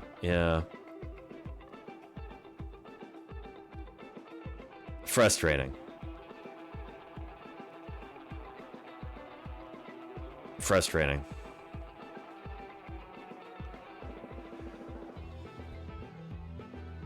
And I thought that was an alien movie, says Mizart Rules. I mean, it looks like that. That's kind of what they're going for. It was like a cross between Ridley Scott's Alien and the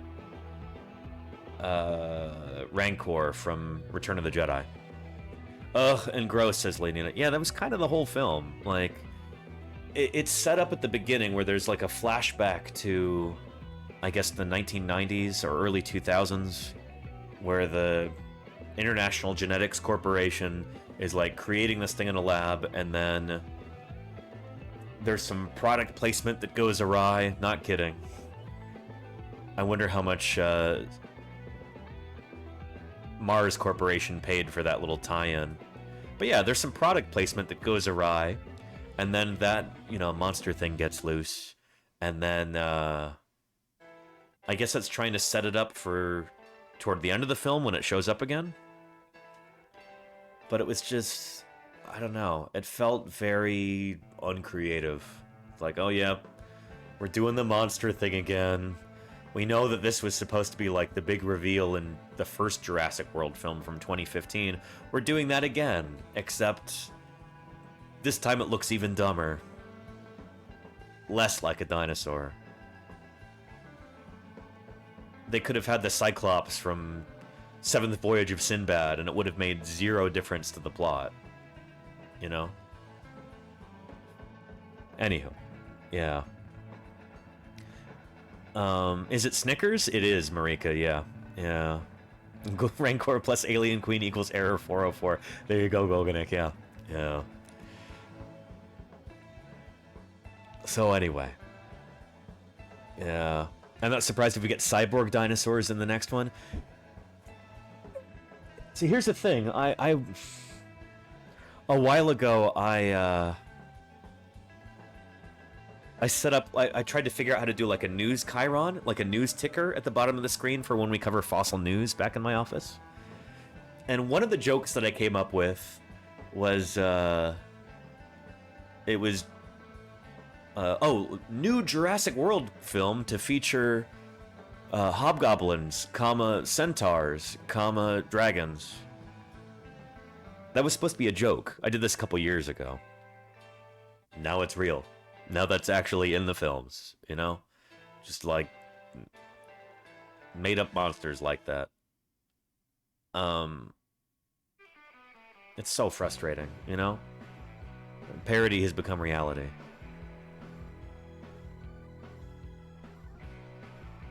And RB42, that actually isn't a dinosaur in Crater Lake Monster. It's a pretty well done stop motion plesiosaur. Yeah, disappointing ending to that film. But, yeah. Have dinosaur driving race cars? Exactly, Aerospace, yeah. Yeah. I don't know. When we're dealing with just like this kind of creative bankruptcy,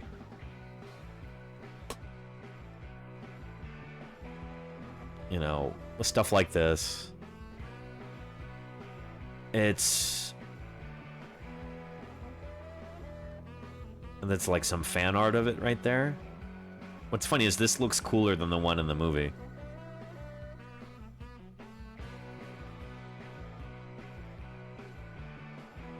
Anyway, yeah, when we're dealing with stuff like this, it's just...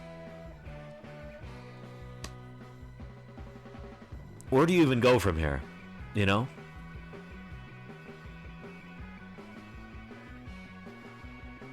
And it's not like this is an original idea either. I remember being like 11 years old and then reading all of these internet rumors about a potential Jurassic Park 4. Jurassic Park 3, when I was 10 or 11 years old, this was my favorite film. You know? I was obsessed with it. And so I was super excited to hear all of these rumors about a potential Jurassic Park 4. This would have been around 2002, something like that. And some of the rumors were about, oh, dinosaur-human hybrids being used in a secret military project. That's going to be the plot for Jurassic Park 4. And I remember thinking, that is the dumbest thing I have ever heard. This is as, like, an 11-year-old kid. Like, what are they thinking? And I was so happy when that didn't happen. Instead, we got Jurassic World, which I guess was a marginally better idea than that, but, I don't know, it makes me wonder, when you've got these... like, what are the studio executives thinking? Somebody comes up with an idea 15 years earlier, and then it gets shelved for being too stupid, and then when they finally get around to making a new film in that series, they just go with the old idea that was too stupid to use in the first place.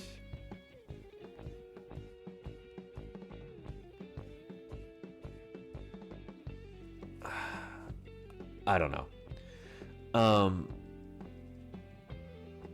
Yeah, and they're thinking money, and that's all. Well, that's the thing, Flickster, is it...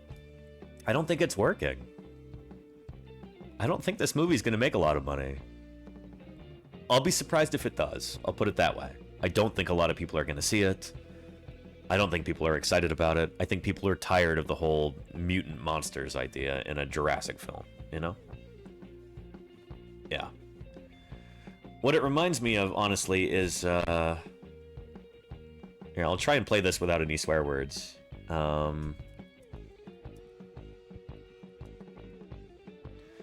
Let's see if this works.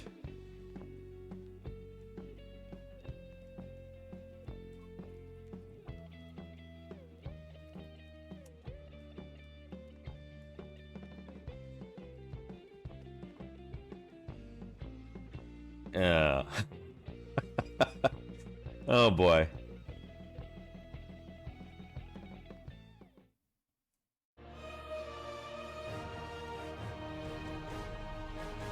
So this is from The Onion. This is not real. It's supposed to be a parody. Crap. Kids. Morons. Junk. Dancing chipmunks. So this guy's supposed to be like a studio executive. Bar having a drink. That ain't a movie. We got stars, you ain't got. Give me stars. Movies don't come from work. Come from here. Gotta have the brain. Oh. To know who the stars are, you gotta have the ball. Wait, you can't hear it. It's not... Is the audio not working again? Gosh darn it. You can't hear it like it's too quiet, Mirror of Space, or you can't hear it like there's no audio? Because I've not changed anything. You can hear it, Murph? Okay, thank you. It's very low. Okay. Hang on a sec. You give me stars. I'll make it. Movies don't come from words on paper. Movies come from here. From here! Oh, boy. You gotta have the brains to know who the stars are. You gotta have the balls to go get them. I used to be, get a nice script. Some talent.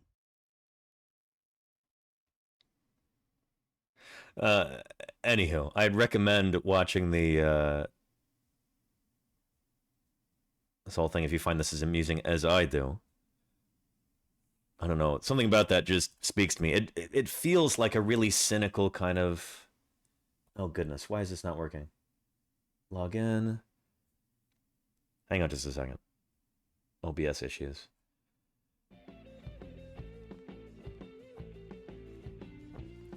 Oh boy.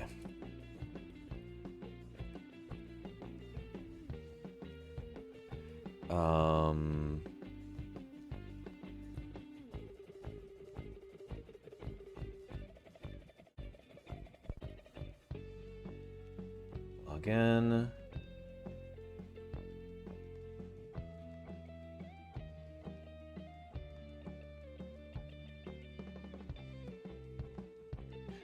Alright, I need a code on my phone. Sorry, buddy. Hang on.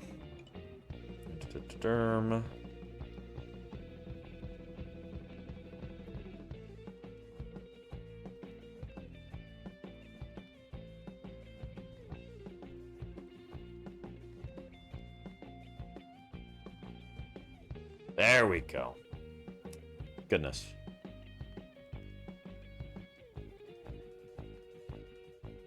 No, I don't want that. No, I don't want that. Stop it. Okay, cool. Yeah. Crimson Carnotaurus says, maybe you should send in your script for Billy and the Clonosaurus. I should, shouldn't I? Yeah. And Lenina says, I'm hoping Prehistoric Planet is fueling the public's desire for accurate representation of dinosaurs. I hope so too, you know? I don't know. I think as a paleontologist, somebody who works on dinosaurs, one of the reasons I'm so frustrated with the whole Jurassic World series is that I think the public deserves better than that. Dinosaurs are incredibly interesting, fascinating, inspiring as they are. What makes them so compelling is the fact that they're real. It's that authenticity that captures people's imaginations. You take that away, and then dinosaurs are just like any other dumb movie monster.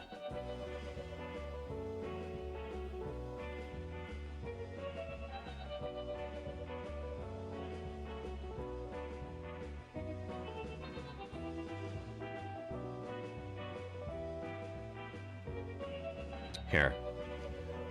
Stan Winston understood that. The guy who did a lot of the special effects for the original Jurassic Park trilogy.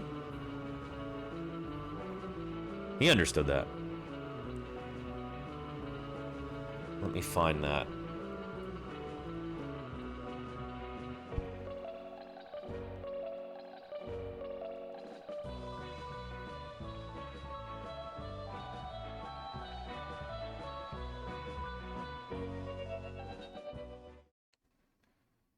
They're like great bridges. They look as real without that skin. Just that structure is so compelling.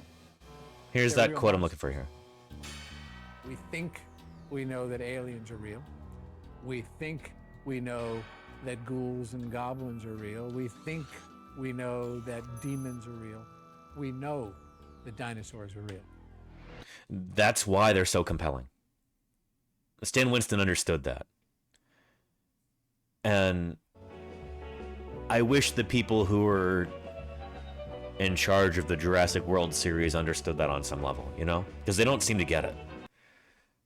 They don't seem to understand that the dinosaurs being real makes them more worthwhile. It makes them more interesting, more compelling, more relatable. I just spent a whole month out in the field digging up dinosaurs. It's not easy work, and there were some members of the crew who kind of couldn't hack it. There were, you know, a lot of moments when I was, well, all members of the crew, really exhausted, frustrated, uncomfortable. By the end of that month, we were all kind of done. I don't think you could pay people to do that kind of work and put up with those kinds of conditions. But we were all there volunteering, and we do this because we love it, because we're fascinated by the history of life on Earth. We think that it's really important to excavate these fossils and gather those data. It's because it's real. It's because we're helping unravel scientific mysteries. It's a worthwhile endeavor. It's something that's more valuable than money. It's something that's bigger than any one of us.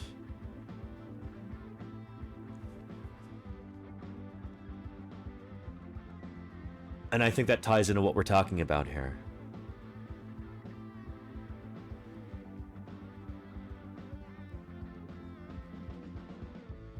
It's the realness of dinosaurs, their authenticity. That's their appeal. You throw that away and you start making movies about hobgoblins and rancor monsters and stuff, and nobody cares anymore.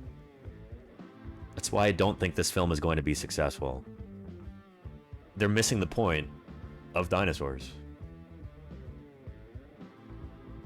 They're misunderstanding the appeal, these filmmakers, and it's deeply disappointing, especially to a paleontologist, you know? I know why I love dinosaurs, and I think I know why most people love dinosaurs. It's not because they're monsters, it's because they're real animals. That's not what people are getting out of Jurassic World anymore. And I think that's why people are kind of sick of these movies. Yeah. So anywho, Sophie, thank you so much for the 35 months of support. I really appreciate that. Holy cow. Yeah.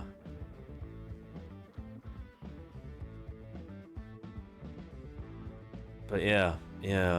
Invisibly Upset, Jurassic Park 3 was the it's just a monster movie franchise now turning point. I think Jurassic World was that.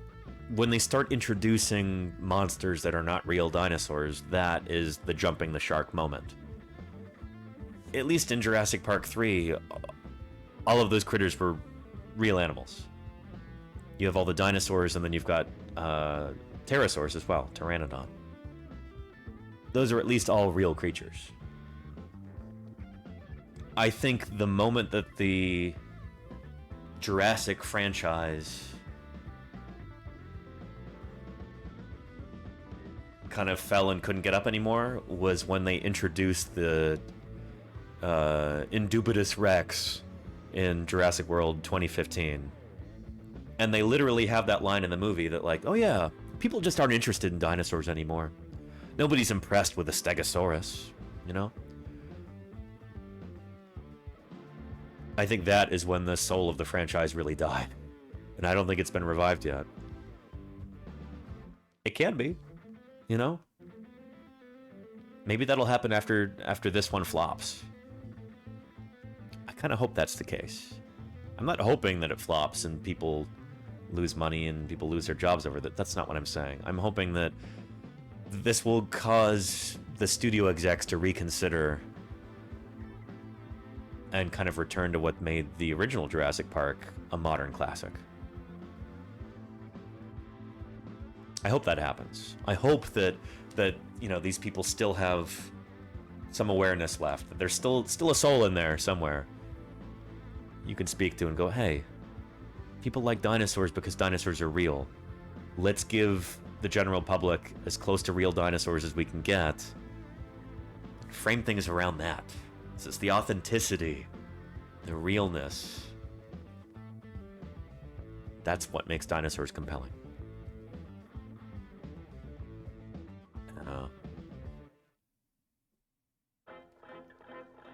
And Hunky Dory says, I hope they don't remake the first Jurassic Park after they're out of ideas. They wouldn't have to. Like, they could...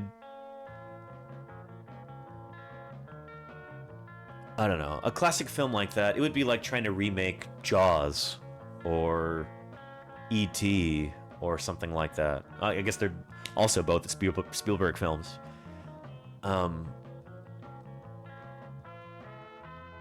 Honestly, I think what...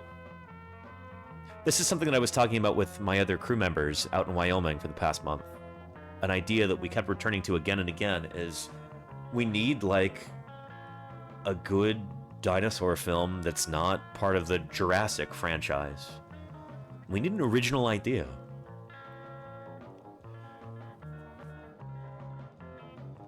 There was an idea that I shared with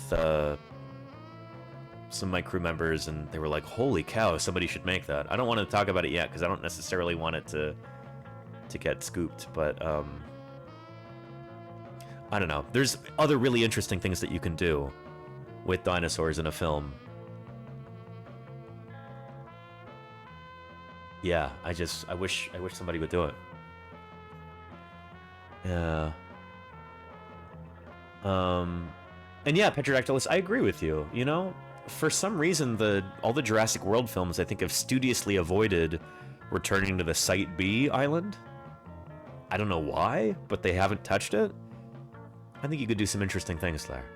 And the way that Jurassic Park 3 followed up on The Lost World, and I think did interesting things there, you could do something similar. Yeah. But we are in the middle of the dumb remakes era. That's true, Elmeta, yeah. And Solara, thank you for subscribing. Welcome to Paleontologizing. Holy cow. It's good to have you here. This is not normally how these streams go. This is a super, super scuffed stream today. But just you wait until I'm back in my office in about a week. We'll have some good old-fashioned paleontologizing streams. We're going to be going over fossil news. We're going to be interviewing other paleontologists. We're going to be doing a bunch of cool stuff. And then a week after that, we'll be back out in the field, digging dinosaurs in the earliest Cretaceous Cedar Mountain Formation. I'll be streaming as close to every day as I can manage, like I did from Wyoming, hopefully more. And holy cow, like first or second day, we should have a ton of different dinosaur bones that I can show you. Yeah, it'll be good. It'll be good. Yeah. And more field stuff, absolutely, Pate Beat. No, we're not done for the year. I'm going to be doing, I think, about 3 weeks of field work out near Moab, Utah. And then maybe in September, I might be going back out there to a different site near Moab. The same one that you see in the new Walking with Dinosaurs, the Lowry's site with all the Gastonia, those armored dinosaurs. I think I'll be returning there, and I'll finally be able to stream now that Walking with Dinosaurs is finally out, and the press embargo should be over. I can do that. So I'm looking forward to it. It's going to be really good. Yeah. So, yeah, it's going to be good. And wacky neighbor named Newman. Mayor of Space, I like this idea. Yeah. Yeah. Anywho. How long have we been streaming for? 2 hours at this point?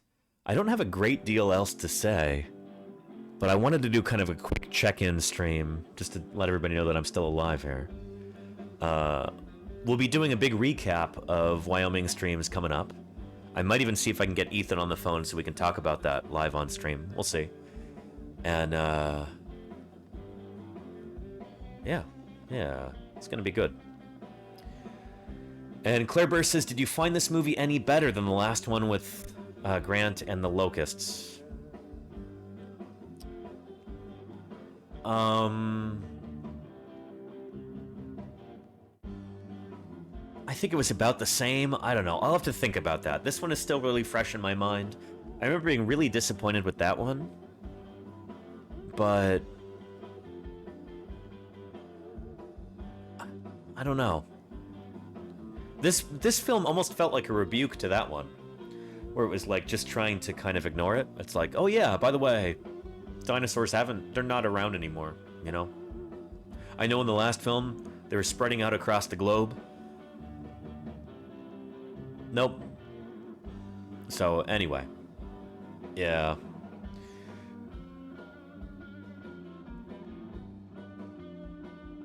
But anywho, K. Susie, hey, thanks for the follow. Welcome to Paleontologizing. It's good to have you here. Yeah. It's like Star Wars Episode 9 and 8. It felt exactly like that Scorch Hellfire. Yeah. I know it's maybe an unpopular opinion, but I actually thought The Last Jedi was interesting and kind of good in some ways. And then, what was it? Revenge of Skywalker or whatever was one of the worst Hollywood films I've ever seen. Just abysmal. And the way that it basically tried to, like, kind of undo the events of the prior film, that's what this felt like. That's what Jurassic World Afterbirth felt like, is it's trying to undo Jurassic World Dominica or whatever.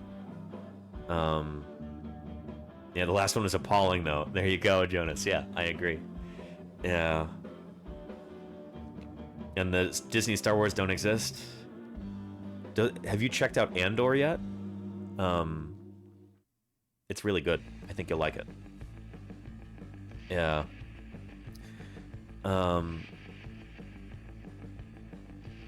Andor is good, Claire. Yeah.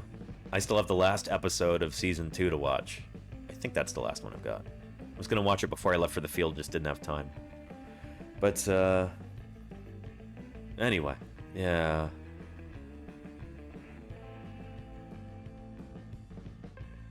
Anywho. What a treat when you get home. I might even watch it here, we'll see.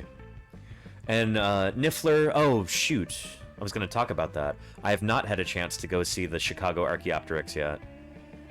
That was my original plan for today. As I was going to meet up with one of the curators at the museum and do a special stream from there. And I just did not have the wherewithal to properly organize that when I was in the field. It was just way too busy. For the last, week, we were just doing 13 or 14-hour days. We'd be at the sites until after sundown, and we'd get back and we'd just be utterly exhausted. We'd be having dinner at 11 p.m. Not getting to bed until 1 a.m. It was just a crazy slog at the end of that, and that's when I was supposed to be organizing this whole thing, and I just got to it too late. So yeah, maybe in the future I'll be making another trip to Chicago and doing a stream with the Chicago Archaeopteryx. No promises, but I'd like to do that, you know? That's an ambition of mine. But it's not entirely dependent on me. I've got to get permission from some other cool people to be able to do this, so yeah.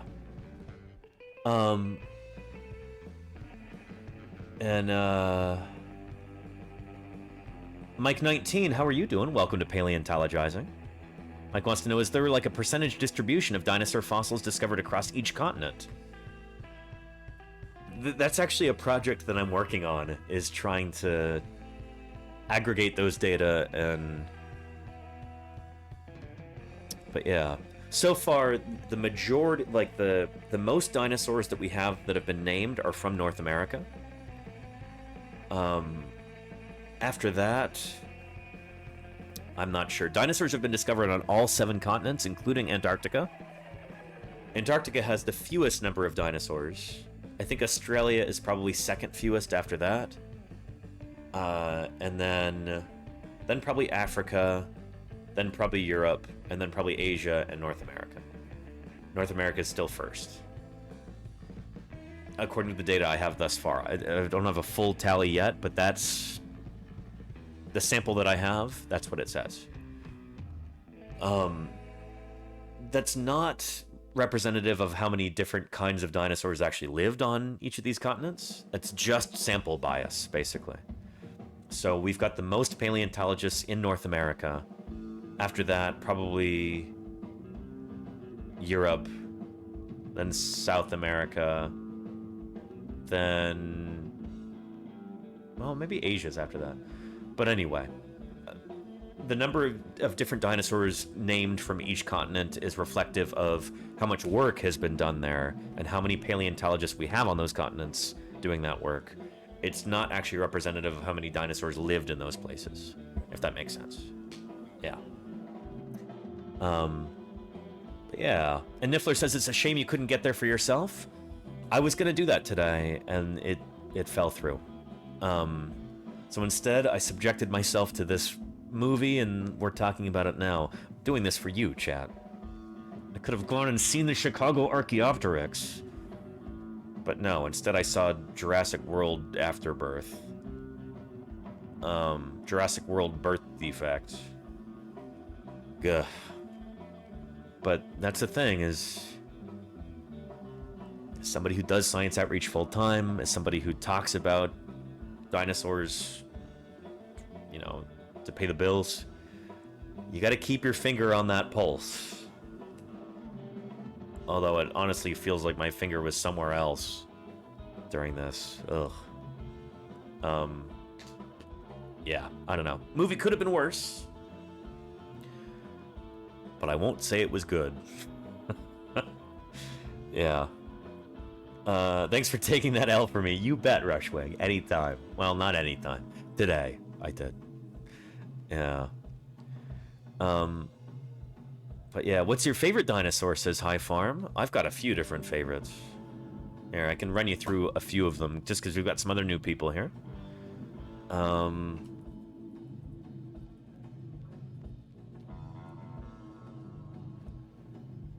There we go. One of them is Triceratops. I've dug up a lot of Triceratops in my day. This is one of the first dinosaurs I ever excavated. Was this one, the Yoshi's Trike site Triceratops specimen.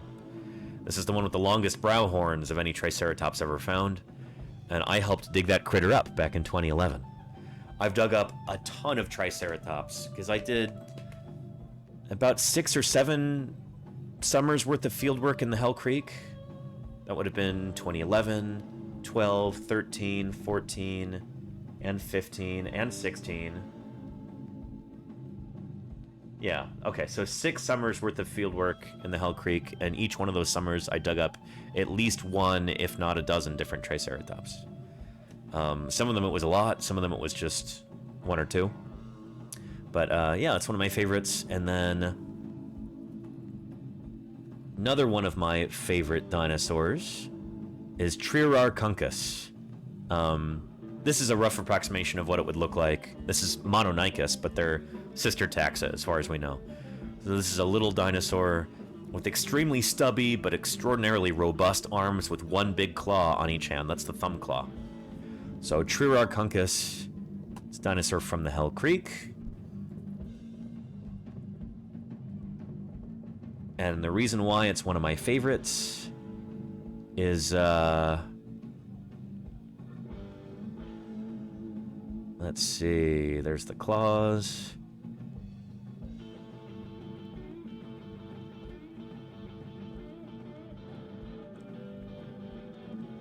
I'm one of the authors on the paper. So it was my team that named this critter. Well,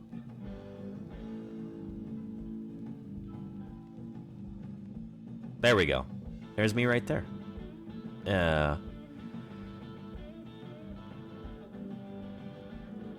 I like Spinosaurids. That's one of the groups that I'm working on right now. I like lots of different kinds of dinosaur. I don't know. It's really difficult to pick one favorite. Often my favorite dinosaur at the moment is whatever dinosaur I happen to be working on right then. So yeah. Anywho, yeah. And you like Ankylosaurus, Chaotic Kitten. Very nice. Very nice. Yeah. And dinosaurs and monsters in 30,000 Leagues Under the Sea? Have they added an additional 10,000 leagues? Hunky Dory Max says, what's your favorite avian dinosaur? Ooh, boy. Favorite avian dinosaur, favorite modern avian dinosaur would probably be this guy. The southern cassowary. Cassowarius cassowarius.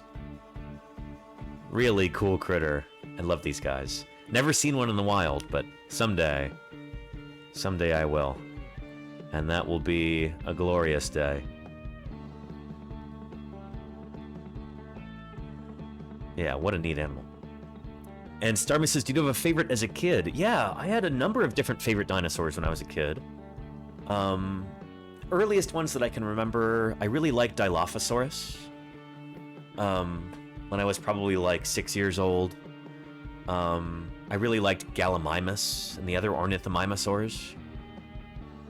Really fast running dinosaurs. So here, I'll show you. Let's find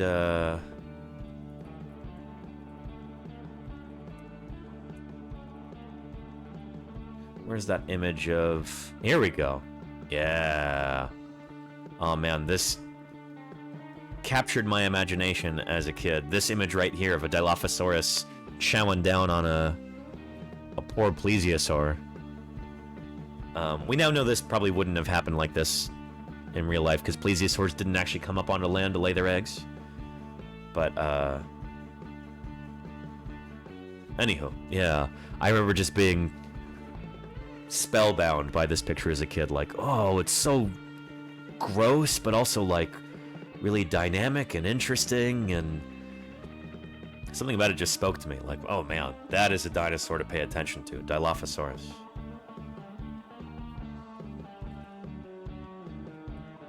Gallimimus I always found really interesting too. Nowadays we know it would have looked like this. Feathers all over its body. But back when I was a kid, we thought it looked more like... I'm trying to find the Jurassic Park one.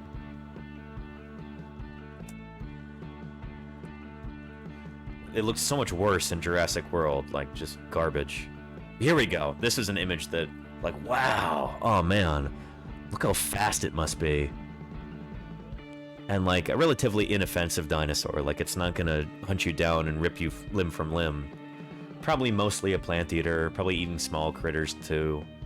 But just that idea of like being able to run away from whatever's chasing you and just leave it in the dust. I found that like a really compelling idea as a kid. And then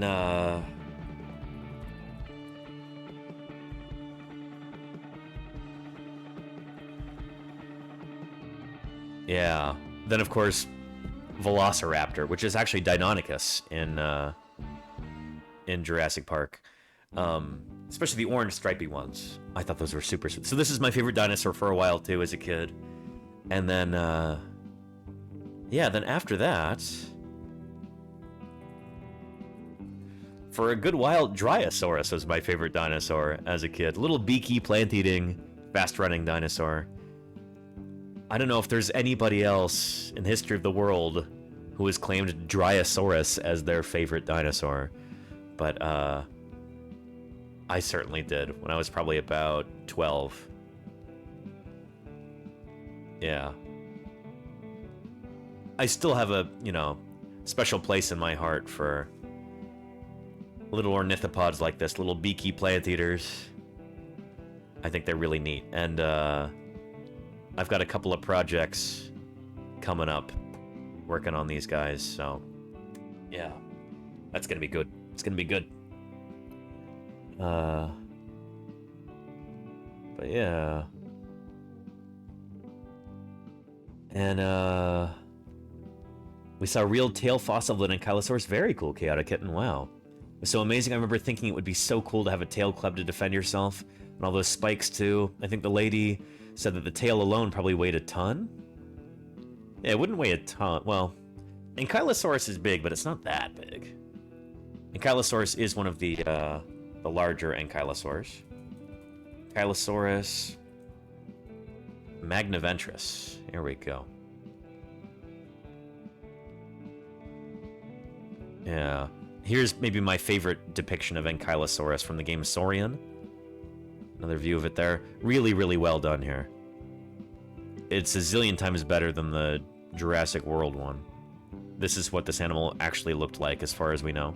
There's another good depiction right there. I like that. Yeah, so they were big, but I don't know if the tail would weigh 2,000 pounds or 1,000 kilos. It sounds a little too heavy, but could be. It could be. If the whole animal weighs like 5 or 6 tons, I could see that being the case, but this doesn't seem like a 5-ton animal. We often think of dinosaurs as being really dense and heavy in the same way that big modern mammals are dense and heavy, and they would have been more lightweight. Probably even the ornithischians, even the thyreophorans and marginocephalians and ornithopods and their kin. Yeah, these guys would probably be less dense than a similar-sized mammal, I would imagine. But I don't know. Picture's a little hazier for ornithischians. For the so-called bird-hipped dinosaurs. But yeah. Yeah.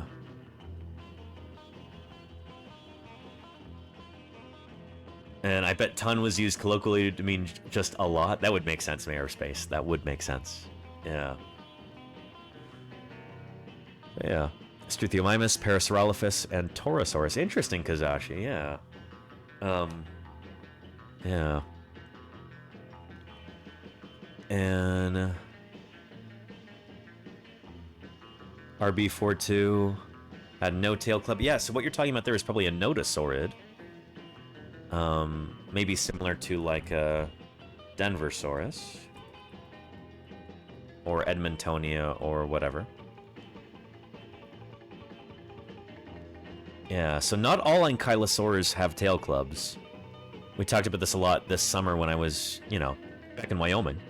So the notosaurids have no tail club. The ankylosaurids do have a tail club. So ankylosaurids and notosaurids are both a kind of ankylosaur in general. They're both under the ankylosaur umbrella. But, yeah. Notosaurid versus ankylosaurid. There we go. Ankylosaurs and notosaurs. Well, this is misleading. It should be ankylosaurids and notosaurids. Ankylosauridae and notosauridae are both families of ankylosaur. But yeah. Yeah. Anywho, I hope that makes sense. Yeah. But yeah. Yeah. To get hit by that tail club or not? Yeah. Oh, holy cow. That would be fatal to a person. And would an ankylosaur be able to float? Asks Hunky Dory Max. That's a good question. I suspect they would be able to, but probably not as well as other dinosaurs. They probably are more dense. They've got all those heavy osteoderms, that bony armor, and they may have been kind of top-heavy. You look at an animal like that with all of these armor plates on its back, and it's easy to imagine these guys trying to cross a river, and then they kind of get swept by the current a little bit, and then they just flip upside down. And that might be why we have so many of them in marine deposits. Float and float ankylosaur. So, yeah, there we go. For whatever reason, we do seem to have an inordinate number of ankylosaurs that floated out to sea and then got buried in ocean bottom strata. I talked about this on stream a little while ago. It could mean that these animals are hanging out in water for part of the time, and so they're more likely to get swept out to sea. It could be that they're just really bad swimmers when they have to cross a river. Maybe something goes wrong and they drown and then get carried out to sea. Or it could be something to do with their just having really tough skin. So like, when these animals would die, they do what we call bloat and float. So the carcass swells up with gases, because all of the like bacteria and stuff in the guts, they're still doing their job and they're kind of digesting things from the inside out. So the stomach bloats up with gas. That makes it float. It floats way out to sea, and then eventually it pops and sinks, which is what you're seeing here. It could be that these guys, having all this armor and probably having tough skin in general, it would just take them longer to pop. So essentially they could float for greater distances because they have such tough skin. It holds together better. It gives them an opportunity to travel further before they finally pop. Or it could be that all of this is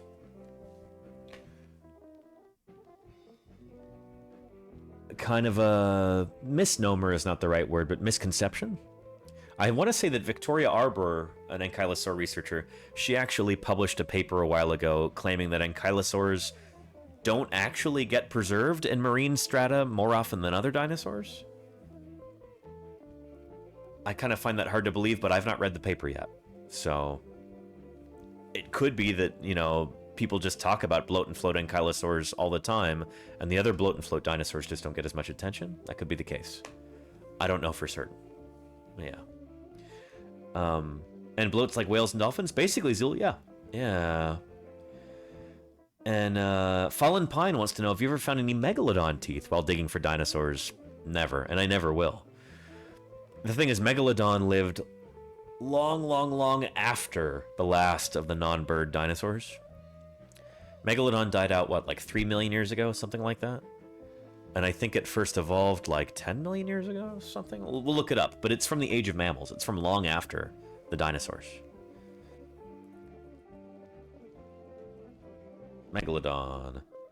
There we go. Web scene. Ha. Oh, shoot. Okay. From 23 million years ago to 3.6 million years ago. So it's run for longer than I thought. So yeah, in the grand scheme of things... There we go. Linear time. So, dinosaurs died out at the end of the Cretaceous, except for birds, 66 million years ago. And Megalodon only shows up here at the beginning of the Miocene, in the Cenozoic era. So there's a lot of time, the entire Paleogene period, separating Megalodon from dinosaurs. Does that make sense? Yeah. And that's funny, Crimson Carnothoris, oh boy. Yeah, and thank you, Murph. Yeah, 23 to 3.6. Excellent. Yeah. And could there be Megalodon DNA? Probably too long? Yeah, probably, Murph. And I don't know if DNA, if you get that out of marine fossils either. I think that might be more of a terrestrial fossils kind of deal. Ugh. I've never heard of anybody getting ancient DNA from recently extinct marine animals. But that might just be a blind spot on my part. I don't know. Yeah. But yeah. And High Farm says, I can't remember which two dinosaurs they talked about. I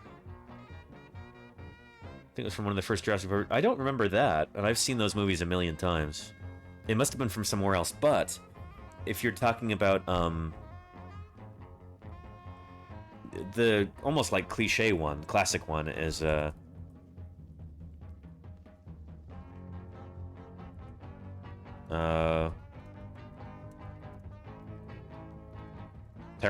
and Stegosaurus.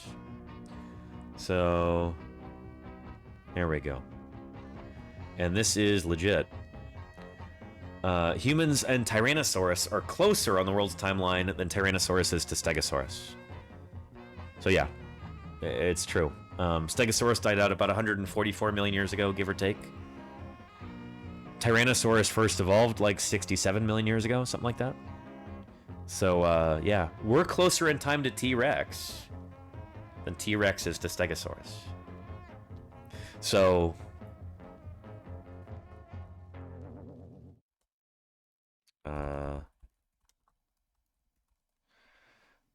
this famous tableau from Primeval World at Disneyland. A Tyrannosaurus and a Stegosaurus fighting each other. This makes less sense, temporally, than if the T-Rex had been menacing great moments with Mr. Lincoln. Tyrannosaurus is closer in time to Abraham Lincoln than he is to Stegosaurus. Which is wild to think about, right? Again, the age of dinosaurs is long. Shoot, just the Cretaceous period alone is like 80 million years. Just the Cretaceous is longer than the entire age of mammals so far. Really puts things into perspective, right? Yeah. And, Visibly Upset says, thus a T-Rex that listens to Creedence Clearwater Revival and drinks IPAs. Yeah, IPAs and CCR are closer to T-Rex than T-Rex is to Stegosaurus. Yeah. And there you go, Doesn't Play. Yeah, that's another famous one, yeah. Yeah. And T-Rex is more likely to buy an iPhone than fight a Stegosaur. True. Yeah. Neither one is likely, but it's closer in time to iPhones at least. Yeah. Anywho, with that being said, we're coming up on 2.5 hours here, and yeah. I just want to do a quick stream today about Jurassic World Afterbirth, and I feel like we've accomplished that. thank you to that whoever just followed there. I appreciate you. Yeah, I think I'm gonna wrap this one up. We'll see who we can raid into, and we'll be doing some more streams. I think when I'm in Michigan, we might do some fossil news catch up. I'd like to do a recap of our work in Wyoming. I'll try and put together something interesting for that to make it worth your time. That'll be cool. And then in 2 weeks' time, on July 15th, I'll be out in the field again, digging up more dinosaurs in the Cedar Mountain Formation. And you can watch live. It's going to be a ton of fun. I'm going to be out there for about 3 weeks, digging dinosaurs in the Utah desert heat. See how hot it gets. We'll see if we get above 120 Fahrenheit. I think we might. 120 Fahrenheit, isn't that like 40 degrees Celsius? For those of you who use more proper measurements. Hey, Susie says, thanks, I enjoyed that. Thank you for being here. I appreciate you. Yeah, Utah will be fun, Crimson Carnotaurus. And it's going to feel like a vacation compared to what Wyoming was. It always does, you know? Do a month of Wyoming fieldwork and 3 weeks of Utah fieldwork as a nice chaser. It's like, yeah, feels positively luxurious, even if it is a lot hotter.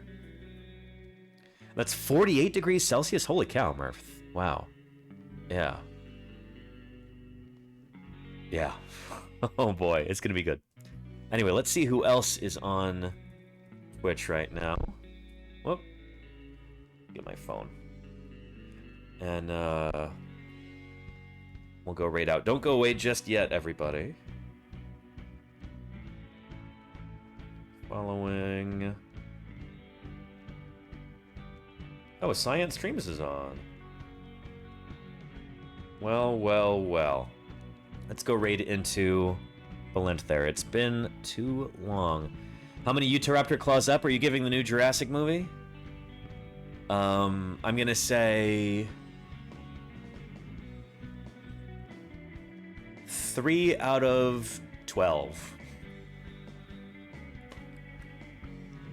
Wait, they've got... So Utahraptor's got 4 claws on the hind feet. You've got sickle claws, 2 pedal digits they actually walk on, then you've got the hallux. So they've got... That's 8 plus 6 is... So it should be out of 14. I'm going to give it 3 out of 14 Utahraptor claws up. There you go, Claire. Yeah, yeah. Just over 1/5, I guess. So that's like a what? 22.5%, something like that. Still a failing grade. Anyway, raid, science, streams. There we go. 0.21. Thank you, Murph, for your mathematical prowess there. Everybody, thank you for tuning in today. I know this is a really scuffed kind of slapdash stream, but I wanted the opportunity to check in and talk about that film, and I'll have more thoughts in the future, I'm sure. But we'll have some other scuffed streams coming up until we get back to the office next week, and then back out to the field the week after that. It's going to be a very full summer. So thank you to everybody who showed up today. Thank you to the moderators for keeping this train on its tracks. I appreciate you as always, mods. Holy cow. Couldn't do this without you. And thank you to everybody who's contributed financially to keep this channel going. It means a great deal to me.